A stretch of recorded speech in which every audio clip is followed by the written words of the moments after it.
ನಾರಾಯಣಾಯ ಪರಿಪೂರ್ಣಗುಣಾರ್ಣವಾಯ ವಿಶ್ವೋದಯಸ್ಥಿತಿಲಯೋನ್ನಿಯತಿಪ್ರದಾಯ ಜ್ಞಾನಪ್ರದಾಯ ವಿಬುಧಾಸುರಸೌಖ್ಯದುಃಖಸತ್ಕಾರಣಾಯ ವಿತತಾಯ ನಮೋ ನಮಸ್ತೆ.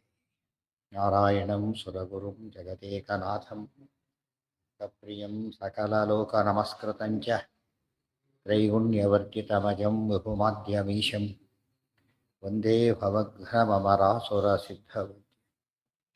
ನಾರಾಯಣಂ ನಮಸ್ಕೃತ್ಯ ನರಂ ಚೈವ ನರೋತ್ತಮಂ ದೇವೀಂ ಸರಸ್ವತೀಂ ವ್ಯಾಸಂ ತತೋ ಜಯಮುದೀರಯೇ. ಚಕಾರಲಾವಣೋದಕಂ ಜನಾರ್ದನೋ ಅಮೃತೋಪಮಂ ಸಭಾಂ ಸುಧರ್ಮನಾಮಿಕಾಂ ತದೌ ಸಮೀರಣೋಶ್ಯ ಚ.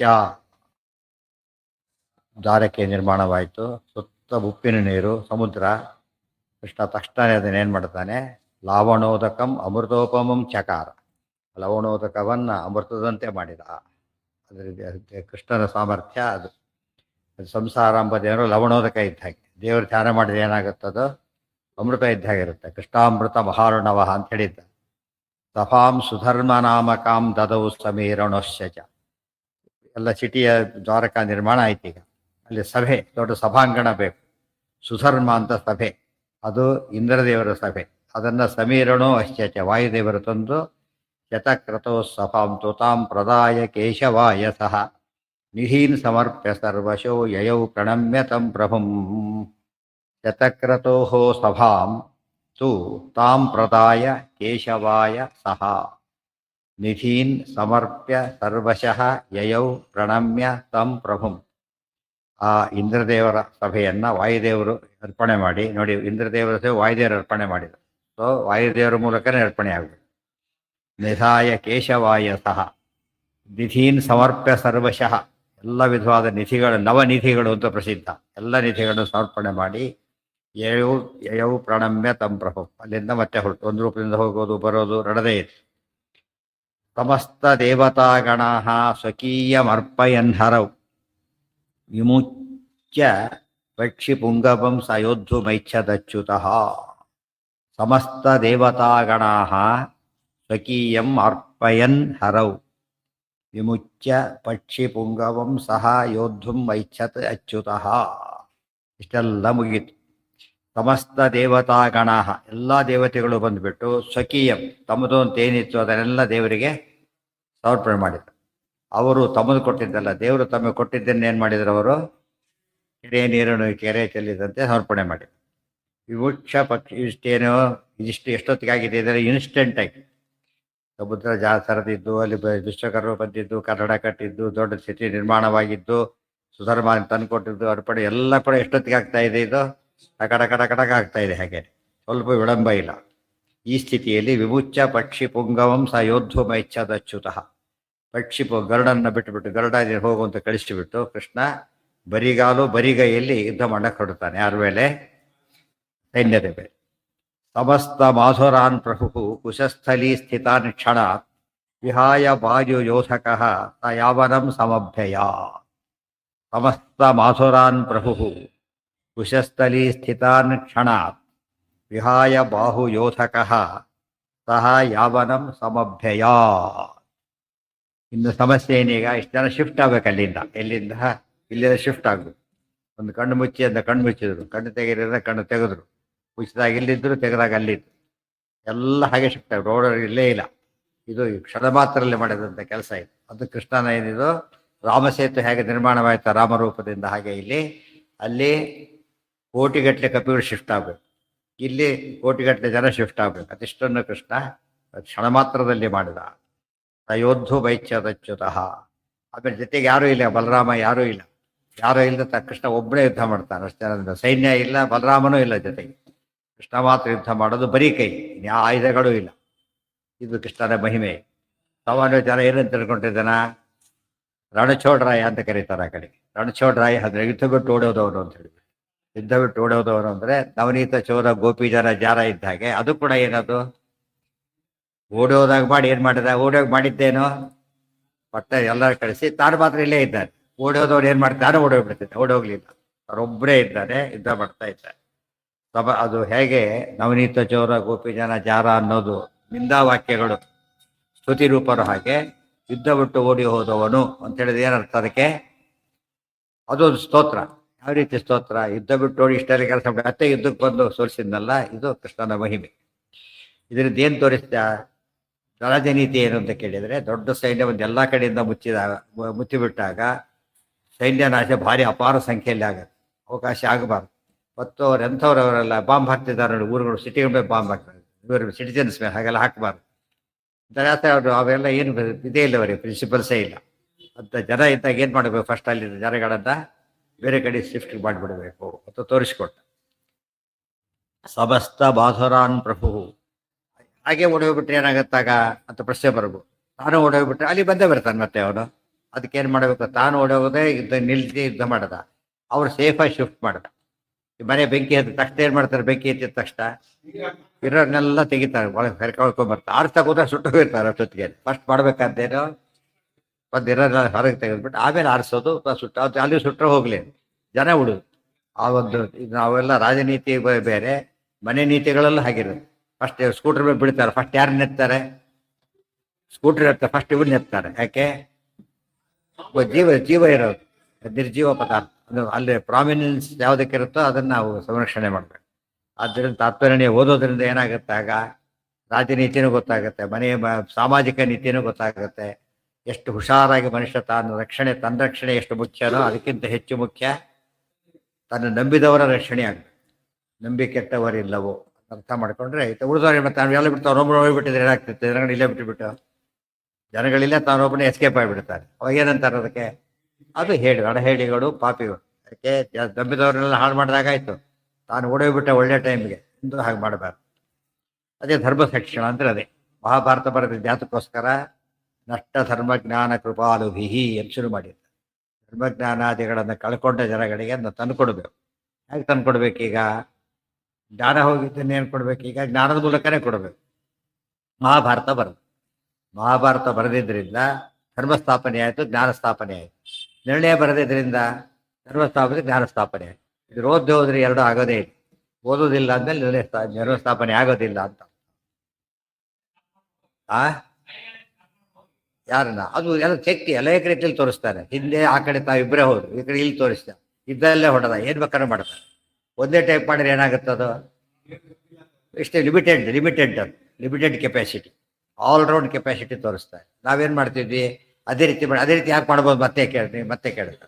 ಅದೇ ರೀತಿ ಯಾಕೆ ಮಾಡಿದೆ ಅಂತಲೂ ಕೇಳಕ್ಕೆ ಬರುತ್ತೆ. ಗೊತ್ತಾಯ್ತಾ? ಯಾವ್ದು ತರ್ಕಕ್ಕೆ ಎರಡು ಫೇಸ್ ಇರುತ್ತೆ. ಆದ್ದರಿಂದ ಕೃಷ್ಣ ಎಲ್ಲಕ್ಕೂ ಉತ್ತರ ಕೊಡೋದು ಆ ರೀತಿ ಮಾಡಿದ್ದಾರೆ. ಅದನ್ನೇ ಮಹಾತ್ಮ್ಯ ಅಂತ ಕರೆಯೋದು. ನಮ್ಮಿಂದ ಮಾಡ್ಲಿಕ್ಕಾಗದೆ ಮಾಡಿದ್ರೆ ದೊಡ್ಡವರು ಅಂತಿತ್ತು ಅಷ್ಟೇ. ದೊಡ್ಡವರು ತುಂಬ ಮಾಡಿದಾಗ ಭಾರಿ ದೊಡ್ಡವರು, ಎಲ್ಲ ಮಾಡಿಬಿಟ್ಟಾಗ ಪರದೇಶ ವರಪ್ರದ ಸರ್ವೋತ್ತಮ ಅಂತ ಗೊತ್ತಾಗುತ್ತೆ. ಸಮಸ್ತ ಮಾಥುರಾನ್ ಅಂದ್ರೇನು? ಮಧುರೆಯಲ್ಲಿದ್ದವರೆಲ್ಲ ಮಾಥುರರು. ಸಮಸ್ತ ಮಾಥುರಾನ್, ಪುರದಲ್ಲಿದ್ದವರು ಪೌರರು ಹೇಗೋ, ನಗರದಲ್ಲಿರೋ ನಾಗರಿಕರು ಹೇಗೋ ಹಾಗೆ. ನಾಗರರು, ಪೌರರು, ಮಾಥುರರು, ಸಿಟಿ. ಪ್ರಭು ಸರ್ವ ಸಮರ್ಥ ಅಂತ ತೋರಿಸ್ತಾ ಈ ಮೂಲಕ. ಕುಶಸ್ಥಲಿ ಸ್ಥಿತಾನ್ ಕ್ಷಣ ಅದು ಇಂಪಾರ್ಟೆಂಟ್. ಒಂದೇ ಕ್ಷಣದಲ್ಲಿ ಕುಶಸ್ಥಲಿ ಹೊರಟ್ರೆ ಎಲ್ಲರೂ ಕೂಡ. ಹನುಮಂತ ಇದೆಲ್ಲ ಕೆಟ್ಟೊತ್ತು ಬೇಕಾಯ್ತು ಸಂಜೀವನಾದಿಗಳನ್ನು. ಏಕಕ್ಷಣೇ ತ್ವಾಮ್ಯ ಲೋಕಃ, ಒಂದೇ ಕ್ಷಣದಲ್ಲಿ ಹನುಮಂತ ಹಾಗೆ ಮಾಡಿದರೆ ಜೀವೋತ್ತಮನಾಗಿ ಮಾಡಿದ, ಕೃಷ್ಣ ಸರ್ವೋತ್ತಮನಾಗಿ ಮಾಡ್ತಾನೆ. ಇದು ಎಲ್ಲ ಮಾಡೋದೊಂದು, ಫಾಸ್ಟೆಸ್ಟ್ ಮಾಡೋದು ಇನ್ನೊಂದು, ಇನ್ಸ್ಟೆಂಟ್ ಮಾಡೋದು ಮತ್ತೊಂದು. ಇನ್ಸ್ಟೆಂಟ್ ಅಂದ್ರೇನು? ಆ ಸ್ಪಾಟಲ್ಲಿ ಆಗ್ಬೇಕು. ಫಾಸ್ಟೆಸ್ಟ್ ಅಂದ್ರೇನು? ಬಲು ಬೇಗ ಆಗುತ್ತೆ. ಟೈಮ್ ಸ್ವಲ್ಪ ಇದೆ ಅದ್ರ. ಇಲ್ಲಿ ಏನು ಟೈಮ್ ಇಲ್ಲ, ಇನ್ಸ್ಟೆಂಟ್ ಮಾಡ್ತಾರೆ. ಭಾರಿ ಟೈಮ್ ತೊಗೊಂಡು ಮಾಡ್ತಾರೆ, ಅದು ಪರವಾಗಿಲ್ಲ. ಭಾಳ ಟೈಮ್ ತೊಗೊಂಡೆ ಕೆಲಸನೂ ಮಾಡಲಿಲ್ಲ, ಅವಾಗ ಏನಾಯಿತು? ವರ್ಸ್ಟ್. ಆಗ ನಮ್ಮ ಕಂಪ್ಯಾರಿಸನ್ ಶುರುವಾಗುತ್ತೆ, ಯಾರು ದೊಡ್ಡವರು ಯಾರು ಚಿಕ್ಕವರು ಅಂತ. ವಿಹಾಯ ಬಾಹು ಯೋಧಕಃ ಸ ಯಾವನಂ ಸಮಭಯ. ಬರೀ ಕೈಯಿಂದ ಯುದ್ಧ ಮಾಡ್ತಾನೆ ಕೃಷ್ಣ. ಹನುಮಂತ ಬರೀ ಕೈಯಿಂದ ಯುದ್ಧ ಮಾಡಿ ಬರೀ ಶಿಬಿರದಲ್ಲಿ ಅಲ್ಲಿ ಮಹಿಮಿಲಿ ತೋರಿಸ್ತಾ ಇದ್ದಾರೆ. ಅಲ್ಲಿ 80 ಕೋಟಿ ಸೇನಾಧಿಪತಿಗಳಿದ್ದ ಸೈನ್ಯ, ಇಲ್ಲಿ 3 ಕೋಟಿ ಅಕ್ಷೋಹಿಣಿ ಸೈನ್ಯ ಇರತಕ್ಕಂಥದ್ದು. ಇದು ದ್ವಾಪರ ಯುಗ, ಅದು ತ್ರೇತಾಯುಗ 24ನೇದು. ಇಲ್ಲಿಯ ಶಕ್ತಿಯನ್ನು ತೋರಿಸ್ತಾ ತನ್ನ ರೂಪಗಳಿಗೆ ಭೇದ ಇಲ್ಲ ಅಂತಲೂ ತೋರಿಸ್ತಾರೆ. ವಿಹಾಯ ಬಾಹು ಯೋಧಕಃ ಸಹ ಯಾವನಂ ಸಮಭ್ಯಯ. ಎಲ್ಲ ಸೈನ್ಯವನ್ನು ಕೊಲ್ತಾ ಆ ಕಾಲೇವನ ಹತ್ರ ಬರ್ತಾನೆ. ಅನಂತ ಶಕ್ತಿರಪಿ ಅಜಃ ಸುನೀತಿ ದೃಷ್ಟಯೇ ನೃಣಾಂ ವ್ಯವಾಸಯನ್ ನಿಜಾನ್ ಜನಾನ್ ಸ ಲೀಲೆಯೈವ ಕೇವಲಂ. ಒಟ್ಟು ಸಾರಾಂಶ ಹೇಳ್ತಾರೆ. ಇಷ್ಟೊತ್ತು ನಡೆದಿದ್ದೇನು ಅಂದರೆ ಅನಂತ ಶಕ್ತಿ ಅಪಿ. ನೀವು ಕೇಳಿದ್ರೆ ಅನಂತ ಶಕ್ತಿ ಅಪಿ ಕೃಷ್ಣ. ಅಲ್ಲಿಂದ ಉಪ್ಪಂದ್ರೆ ಎಲ್ಲ ಹೋಗ್ಬಿಡ್ತಾರೆ ಆ ಕಡೆಗೆ. ಈ ಮನಸ್ಸು ಅಂದ್ಕೊಂಡ್ರೆ ಸಾಕು ಹೋಗ್ಬಿಡ್ತಾರೆ.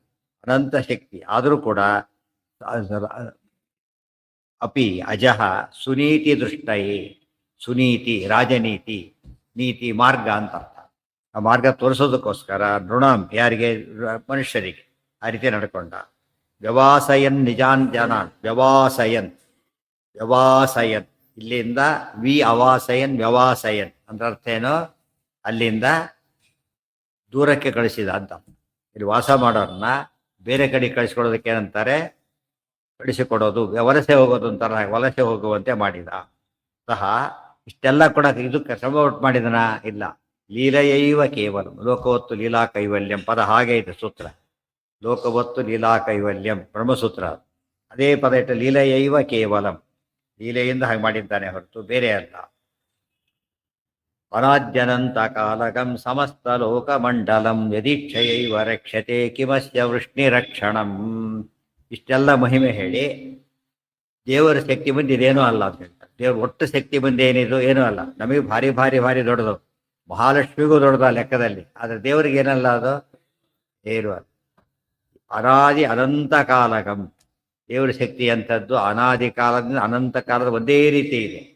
ಭಾರಿ ಚಿಕ್ಕ ಹುಡುಗ ಶಕ್ತಿ ಇಲ್ಲ, ಮಗು ಬೆಳೆದ ಒಂದು ಸ್ಟೇಜ್ ಬಂತು, ಎಲ್ಲ ಕಲ್ತ ಶಕ್ತಿ ಬಂತು, ವಯಸ್ಸಾಯ್ತು ಮತ್ತೆ ಶಕ್ತಿ ಹೋಯ್ತು. ಆ ರೀತಿ ಆದರೂ ಮಹಾವೀರ ಅಂತ ಹೆಸರು, ಪ್ರಸಿದ್ಧಿ ಏನೋ ಅವನಿಗೆ, ಮಹಾವೀರ. ಆ ಕಾಲದಲ್ಲಿ ದೇವರು ಹಾಗಲ್ಲ, ಅನಾದಿ ಕಾಲ ಅನಂತ ಕಾಲದವರಿಗೆ ಹಾಗಾಗಿದ್ದಾನೆ, ಒಂದೇ ರೀತಿಯಾದ ಶಕ್ತಿ ಹೊಂದಿದ್ದಾನೆ. ಸಮಸ್ತ ದೇಶೇಶು ನೋಡಿ, ಸಮಸ್ತ ಲೋಕಮಂಡಲ ಇದು ಸಮಸ್ತ ಕಾಲ, ಇದು ಸಮಸ್ತ ದೇಶ. ಯದೀಕ್ಷಯೈವ ರಕ್ಷತೆ, ಇಚ್ಛೆಯ ಇಚ್ಛೆ ಪಟ್ಟರೆ ಸಾಕು, ನೋಡಿದ್ರೆ ಸಾಕು ಏನಾಗುತ್ತೆ, ಕೆಲಸ ಆಗ್ಬಿಡುತ್ತೆ. ಅಂಥವ್ರು ಇಷ್ಟೆಲ್ಲ ಮಾಡಿದ ಅಂದರೆ ಲೋಕನೀತಿ ತೋರಿಸಿದ. ಹೋಗ್ಲಿ ದೊಡ್ಡ ಕೆಲಸನ, ಕಿಮಸ್ಯ ವೃಷ್ಟಿ ರಕ್ಷಣಂ, ಯಾರು ಅಂತ ಗೊತ್ತಿದ್ದವನಿಗೆ ಏನಲ್ಲ ಅದು, ಯಾರು ಗೊತ್ತಾ, ಈತ. ರಾಜ ಮಹಾರಾಜರು ಕೊಡೋದು ಬೇರೆ, ಸಾಮಾನ್ಯರು ಕೊಡೋದು ಬೇರೆ ಇರುತ್ತೆ. ಅದರಿಂದನೇ ವೃಷ್ಟಿ ರಕ್ಷಣಂ ಕಿಮಸ್ಯ ನಿರಾಯುಧಂಚ ಮಾಮಯಂ ವರಾತ್ ಶಿವಶ್ಚ ನ ಕ್ಷಮಃ ಸಮಸ್ತ ಸೇನಯಾಯುತೋಪಿ ಯೋದ್ಧುಮಿತ್ಯ ದರ್ಶಯತೆ. ನಿರಾಯುಧಂಚ ಮಾಮಯಂ ವರಾತ್ ಶಿವಶ್ಚ ನ ಕ್ಷಮಃ ಸಮಸ್ತ ಸೇನಯಾಯುತಃ ಅಪಿ ಯೋದ್ಧುಂ ಮಿತಿ ಅದರ್ಶಯತೆ. ಇನ್ನೊಂದು ವಿಷಯ ತೋರಿಸ್ಬೇಕಾಗಿದೆ. ಕೃಷ್ಣ ಸೇನೆನೂ ಇಟ್ಟುಕೊಂಡು ಕಾಲವನ್ನು ಸೋರಿಸಿದ ಅಂತ ಯುದ್ಧ ಮಾಡಿಬಿಟ್ಟು, ಕೃಷ್ಣ ಸೇನೆ ಸಹಾಯಕ್ಕೆ ಸೈನ್ಯ ಎತ್ತು ಮಾಡಿದ ಅಂತ ಆಗೋದು. ಬಲರಾಮ ಇದ್ದ ಆಯ್ತಾ ಅಂತ ಆಗ್ಬೋದು. ಪಟ್ಟಣದಲ್ಲೇ ಇದ್ದ ಅದಕ್ಕೆ ಮಾಡಿಕೊಂಡ ಅಂತ ಹೇಳ್ಬೋದು. ಅದೆಲ್ಲ ತೆಗೆದುಹಾಕಿದ. ಏನು ಮಾಡಿದ ಈಗ, ಅವರೊಬ್ಬರೇ ಮಾಡ್ದ. ದೇವರಿಗೆ ಏನು ಬೇಕಿಲ್ಲ ಅಂತಾಯ್ತು. ತದನನ್ಯತ್ವಂ ಆರಂಭಣ ಶಬ್ದಾದಿಭ್ಯ ಬ್ರಹ್ಮಸೂತ್ರ. ತದನನ್ಯತ್ವಂ ಆರಂಭಣ ಶಬ್ದಾದಿಭ್ಯ.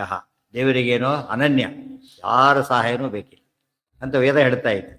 ಕಿಬಾಸೀತ್ ಆರಂಭಣ ಮತ್ತು ವೇದೋಳಿಕೆ. ದೇವರಿಗೆ ಏನು ಬೇಕಾಗಿದೆ, ಏನೂ ಬೇಕಿಲ್ಲ. ಅವನು ಇಚ್ಛಾ ಮಾತ್ರ ಪ್ರಭು ಸೃಷ್ಟಿ. ಹಾಗೂ ಮಾಡ್ತಾನೆ, ಹೀಗೂ ಮಾಡ್ತಾನೆ. ಇಲ್ಲೂ ಕೂಡ ತೋರಿಸ್ತಾರೆ. ಇಷ್ಟೆಲ್ಲ ಮಾಡಿದಾಗೆ ಮೊದಲು ಓಡಿದಾಗ ಮಾಡಿದ, ಶಕ್ತಿ ತೋರಿಸಿದ. ಯಾತಕ್ಕೆ ಓಡಿದ ಅಂತ ಕೇಳಿದರೆ ಇದು ಆಶ್ಚರ್ಯ. ಇಷ್ಟು ಮಾಡ್ಲಕ್ಕ, ಓಡೋಗ್ಲಿಕ್ಕಲ್ಲ, ಒಬ್ಬನೇ ನಿಂತು ಸೋರಿಸ್ಲಿಕ್ಕೋಸ್ಕರ. ಇದನ್ನ ನಿರಾಯುಧಂಚ ಮಾಮಯಂ. ಅದೇ ಅವ್ರಿಗೇನಿದೆ, ಶಿವನ ವರ ಇದೆ, ಅಷ್ಟೆಲ್ಲ ಸೈನ್ಯ ಇದೆ, ಜರಾಸಂಧನ ಸಪೋರ್ಟ್ ಇದೆ. ಇಷ್ಟೆಲ್ಲ ಇದ್ದು ಕೂಡ ಬರೀ ಕೈಯಲ್ಲಿ ಕೃಷ್ಣ ಸೋರಿಸಿದ ಅಂತ ಕೇಳಿದರೆ, ಶಿವಾದಿಗಳ ವರ ದೇವ್ರ ಮುಂದೆ ಅತ್ಯಂತ ವರಾದೇಶ ವರಪ್ರಧಾನ. ಆದ್ದರಿಂದ ಇವ್ರ ಮುಂದೆ ಅವರೆಲ್ಲ ಏನೂ ಅಲ್ಲ ಅಂತ ಗೊತ್ತಾಗುತ್ತೆ. ನಾವು ಪತ್ತಿರ ಅಸಾಮಂಜಸ್ಯ ಬ್ರಹ್ಮಸೂತ್ರಗಳಲ್ಲಿ ಓದ್ತೇವೆ. ಅಸಾಮಂಜಸ್ಯ ಅಂತ ಹೇಳಿದ್ರು. ಅಸಾಮಂಜಸ್ಯ, ಅವರಲ್ಲಿ ಏನಿಲ್ಲ, ಸಾಮಂಜಸ್ಯ ಇಲ್ಲ. ಸಾಮಂಜಸ್ಯ ಇಲ್ಲ ಅಂದ್ರೆ ಏನು, ಪರಿಪೂರ್ಣದ ಜ್ಞಾನ ಮೊದಲಾದ ಶಕ್ತಿ ಮೊದಲಾದವುಗಳಿಲ್ಲ ಅಂತ. ಅದು ಥಿಯರಿ. ಅದು ಇದು ನಿದರ್ಶನ, ದೃಷ್ಟಾಂತ. ಅದಕ್ಕೇನಂತಾರೆ, ನಿರ್ಣಯ ಸರ್ವಶಾಸ್ತ್ರಾಣಂ ಸದೃಷ್ಟಾಂತೋ ಹಿ ಭಾರತ. ಮಹಾಭಾರತದಲ್ಲಿ ಪರಮಾತ್ಮನ ಮಹಿಮೆ ಏನೇನಿದೆ ಅದಿಷ್ಟನ್ನು ಹೇಗೆ ಹೇಳಿದ್ದಾರೆ, ದೃಷ್ಟಾಂತ ಸಮೇತ ಹೇಳಿದ್ದಾರೆ. ತಕ್ಷಣ ಕಥೆ ತಕ್ಷಣ ಅರ್ಥ ಆಗಿಬಿಡುತ್ತೆ. ಅಲ್ಲಿ ಥಿಯರಿಯಿಂದ ದೃಷ್ಟಾಂತಕ್ಕೆ ಬರ್ತಾರೆ, ದೃಷ್ಟಾಂತದಿಂದ ಥಿಯರಿಗೆ ಹೋಗ್ತಾರೆ. ಚಿಕ್ಕವರಿಗೆ ಕಾಣೋದೆಲ್ಲ ಯಾವುದು ಮೊದಲು, ದೃಷ್ಟಾಂತ. ದೊಡ್ಡವರಿಗೆ ಅರ್ಥ ಆಗೋದು ಥಿಯರಿ. ದೊಡ್ಡವರಿಗೆ ಥಿಯರಿ ಅರ್ಥ ಆಗಲಿಕ್ಕೆ ಅದು ಬೇಕು. ಇದು ದೃಷ್ಟಾಂತ. ಅವರಿಗೆ ಥಿಯರಿ ತಿಳ್ಕೊಂಡಿರ್ತಾರೆ, ದೃಷ್ಟಾಂತ ತಿಳಿತಾರೆ, ಸ್ಟ್ರೆಂಥನ್ ಆಗುತ್ತೆ. ದೃಷ್ಟಾಂತ ತಿಳಿತಾರೆ, ಥಿಯರಿ ಅರ್ಥ ಮಾಡ್ಕೋತಾರೆ, ಅರ್ಥ ಆಗುತ್ತೆ. ಸೊ ಅದು ಎಲ್ಲರಿಗೂ ಹೆಲ್ಪ್ ಆಗುತ್ತೆ, ಎಲ್ಲ ತಿಳ್ಕೊಂಡಿರ್ಬೇಕು. ಸಮಸ್ತ ಸೇನೆಯ ಯುತಃ ಅಪಿ ಯೋದ್ಧುಮಿತಿ ಅದರ್ಶಯತ್ ನ ಕ್ಷಮಃ ಯೋದ್ಧು.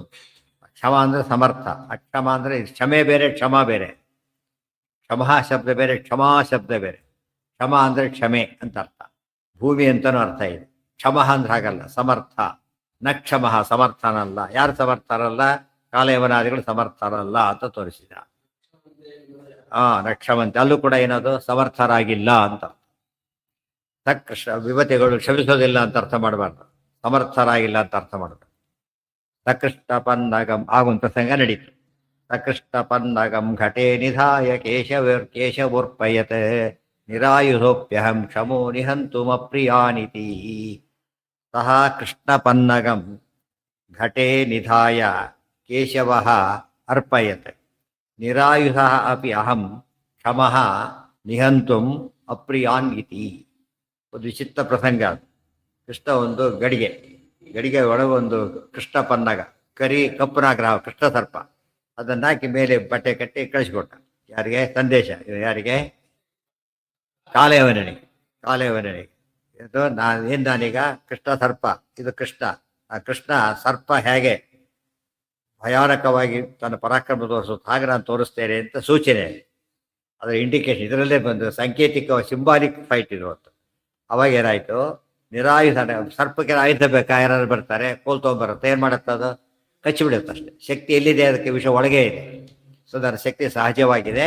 ಮತ್ತು ಒಂದು ಹಾವು ಸಾಕು, ಒಂದು ಹಾವು ಕಂಡ್ರೆ 100 ಜನ ಓಡ್ತಾರೆ. ನಿಮ್ಮನ್ನೆಲ್ಲ ಓಡಿಸ್ಬಿಡ್ತೇನೆ ಅಂತ ಅನೇಕ ಅರ್ಥ ಕಳಿಸ್ಕೊಟ್ಟ. ನಿರಾಯುಧೋಪಿ ಅಹಂ, ನನಗೆ ಆಯುಧ ಬೇಕಿಲ್ಲ, ಹಾವಿದ್ರೆ ಹೇಗೋ ಹಾಗೆ ತೋರಿಸಕ್ಕೆ. ಏನು ಮಾಡಲಿಕ್ಕೆ?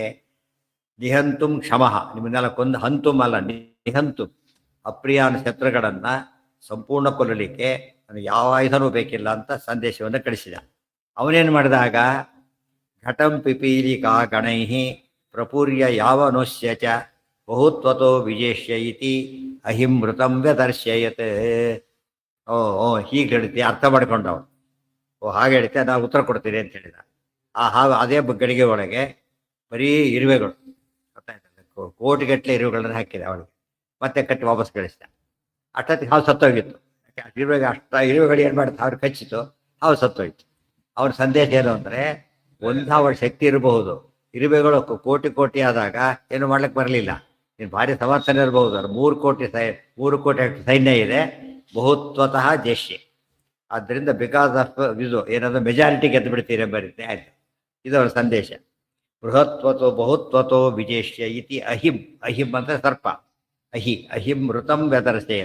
ಅವ ಸತ್ತೋಗಿ ನೋಡೋದಕ್ಕೆ ಏನು ಅನಿಸ್ತದೆ ನಮಗೀಗ?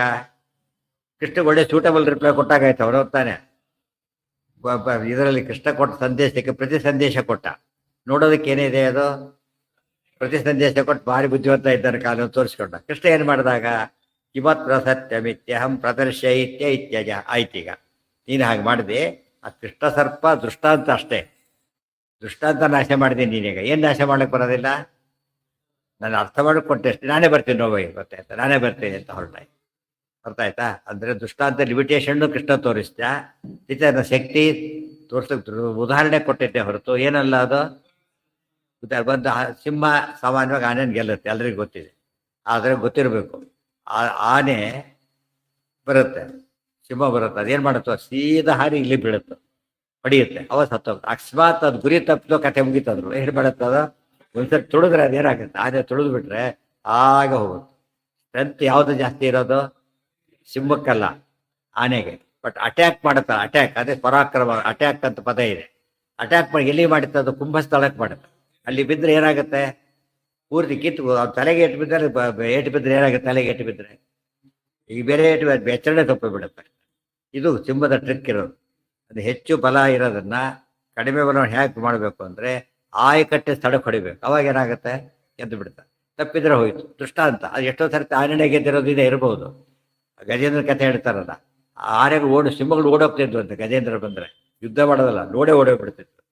ಅದರಿಂದ ಎಕ್ಸೆಪ್ಷನ್ ತೋರಿಸಿದ್ದು. ನಾನು ಹೀಗೆ ಮಾಡ್ತೇನೆ. ಇದಕ್ಕೆ ವ್ಯಾಖ್ಯಾನದಲ್ಲಿ ಬೇರೆ ವಜ್ರಾಜ ಸ್ವಾಮಿಗಳೆಲ್ಲ ಬರೀತಾರೆ, ಸ್ವಾರಸ್ಯೋದಾರ್ಥ ಬರೀತಾರೆ. ಕೃಷ್ಣ ಇಷ್ಟಲ್ಲಿ ಯಾಕೆ ಮಾಡಬೇಕಾಗಿತ್ತು ಅಂತ ಕೇಳಿದರೆ, ಅವ್ರಿಗೆ ಏನು ವರ ಇತ್ತು? ಕೃಷ್ಣನ ಕೊಲ್ಲ ವರ ಇತ್ತು. ಅದು ಕೃಷ್ಣ ಸರ್ಪಕ್ಕೊಂದು ಮುಗಿದೋಯ್ತು ಕತೆ.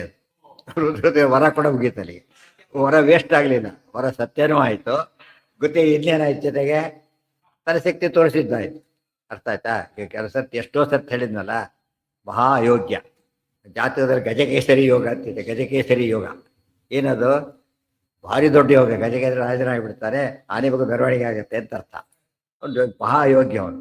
ಎಲ್ಲ ಬೇರೆಯವ್ರ ಹಣೆಬಡಿಗೆ ಹೋಗಿದ್ದ, ಅಲ್ಲಿ ಆನೆಗಳಿರುತ್ತಲ್ಲ, ಕಲ್ಲಾನೆಗಳು ಕುತ್ಕೊಂಡು ಆ ಯೋಗ ಮುಗೀತು ಅಷ್ಟೇ. ಜಾತಕ ಸುಳ್ಳು, ಜ್ಯೋತಿಷ್ಯ ಸುಳ್ಳಾಗಲಿಲ್ಲ. ಅದೇನಾದ ಯೋಗ್ಯತೆ ಇಲ್ಲ, ನಿಜವಾದ ಆನೆ ಇಲ್ಲ, ಊರತ್ತೆ. ಇನ್ನೊಬ್ಬರಿಗೆ ಬರೀ ಕಲ್ಲಾನೆ ಬೆಳ್ಕೊಂಡು ಯೋಗ ಇತ್ತು, ಒಳ್ಳೆ ಭಗವದ್ ಭಕ್ತ, ನಿಜವಾದ ಆನೆ ಬೇರೆ ಮೆರವಣಿಗೆ ಆಯ್ತು. ಅದಕ್ಕೆ ಅವನಿಗೆ ಏರಿಸ್ಬಿಟ್ಟ ಪರಮಾತ್ಮ. ಅದಕ್ಕೆ ಯಾವಾಗಲೂ ಕೂಡ ಏನು ಮಾಡ್ಬೇಕು ನಾವು? ಈ ಕವಿ ಸಂದೇಶ ಎಂಬುದು ದೊಡ್ಡದಿದು. ಎಷ್ಟೋ ನಮಗೆ ಸಿಕ್ತು, ಭಾರಿ ಶಾಸ್ತ್ರ ಓದಿಲ್ಲ, ಏನೂ ಇಲ್ಲ, ನಾಸ್ತಿಕ, ಭಾರಿ ಸಂಪತ್ತು ನೋಡಿದ್ರೆ. ಇನ್ನೊಬ್ರು ಓದಿದರೆ ಸಂಪತ್ತಿಲ್ಲ, ತಮಾಷೆ ಮಾಡ್ತಾರೆ. ಏನು ಮಾಡಿ ನಾನು ನೋಡಿ ಹೇಗಿದ್ದೇನೆ ಈಗ? ಅದು ಕರಪ್ಷನ್ ಬರೀ, ಫುಲ್ ಆಫ್ ಕರಪ್ಟ್ ಬರೀ. ಅದು ಹೇಗಿದ್ದೇನೆ ನೋಡಿ, ಜೋರಾಗಿ ಓಡಾಡ್ತಿರ್ತಾರೆ. ನಾವೇನು ಬೇಕಾಗ ಟೆಂಪ್ಟ್ ಆಗಬಾರ್ದು. ಗೊತ್ತಾಯ್ತಾ? ನಿಜವಾಗ್ಲೂ ನಿನಗೆ ಇಷ್ಟೇ ಯೋಗ ಇದೆ, ಸರಿಯಾಗಿ ಇದ್ದಿದ್ರೆ ನೀನು ಮಹಾರಾಜರಾಗ್ತಿದ್ದೆ, ಕಳ್ಕೊಂಡಿದ್ದೆ ಅಷ್ಟೇ. ಎಷ್ಟು ಬಂತು ಇವರಿಗೆ ಈಗ? ಎಷ್ಟು ಬಂತು? ಎಷ್ಟೇ ಅಷ್ಟೇ. ಅದೇನು ಭಾರಿ ದೊಡ್ಡ ವಿಚಾರ ಅಲ್ಲ. ಆದರೆ ನಾನಿಗೆ ಹೀಗಿದ್ದೇನೆ, ಮುಂದೆ ಹೇಗಿದ್ದಾನೆ ನಿಜವಾಗ್ಲೂ ನಮ್ಗೆ ಏನು ಬೇಕಾದ್ರೆ ತೊಗೊಳ್ಳೋ ಸಿಗ್ತೇನೆ, ಬೇಕಿಲ್ಲ ಬಿಟ್ಟಿದ್ದೇನೆ ಅಷ್ಟು ಹೊರತು ಏನಿದೆ. ಪಾರವಿಕ ಎಷ್ಟಿದೆ ನಮ್ಮಲ್ಲೇ ಕಾಣುತ್ತೆ. ಫಸ್ಟ್ ರ್ಯಾಂಕ್ ಎಷ್ಟು ಸಲ್ಲಿಸಿ ಕೆಲಸಕ್ಕೆ ಸೇರ್ಕೊಂಡ್ಬಿಟ್ಟ. ಇವನು ಓದ್ತಾ ಕೂತಿದ್ದಾನೆ, ಅವ್ನು ತಮಾಷೆ ಮಾಡ್ತಾನೆ. ನೀನು ದುಡ್ಡು ಕೊಟ್ಟು ಓದ್ತಾ ಇದ್ದೀಯ, ನಾನು ಎಷ್ಟು ಸಂಪಾದನೆ ಮಾಡ್ತಾ ಇದ್ದೇನೆ ನೋಡಿ ಈಗ ಅಂತ ತೋರಿಸ್ತಾನೆ. ಅವ್ನು ಟೆಂಪ್ಟ್ ಆಗಿಬಿಟ್ಟು ಇವನಿಗೆ ಕೆಲಸ ಬಿಟ್ಟು ಓದ ಬಿಟ್ಬಿಟ್ಟು ಏನಾಗ್ತಾನೆ? ಇವನಂತ ಸುಮ್ಮನೆ ಇರ್ತಾನೆ, ಮಾತಾಡೋದಿಲ್ಲ. 4 ವರ್ಷ ಓದ್ತಾನೆ, ಎಷ್ಟು ಬೇರೆ ಹೋಗಿರ್ತಾನಾಗ ಅವನು. ಈ ನೋಡ ಏನು ಮಾಡಿ ಈಗ ಏನು ಮಾಡ್ಬೇಕು ಹೇಳಿ ನಾನೀಗ? ಅದನ್ನ ಅರ್ಥ ಮಾಡ್ಕೋಬೇಕು ಯಾವಾಗಲೂ ನಾವು.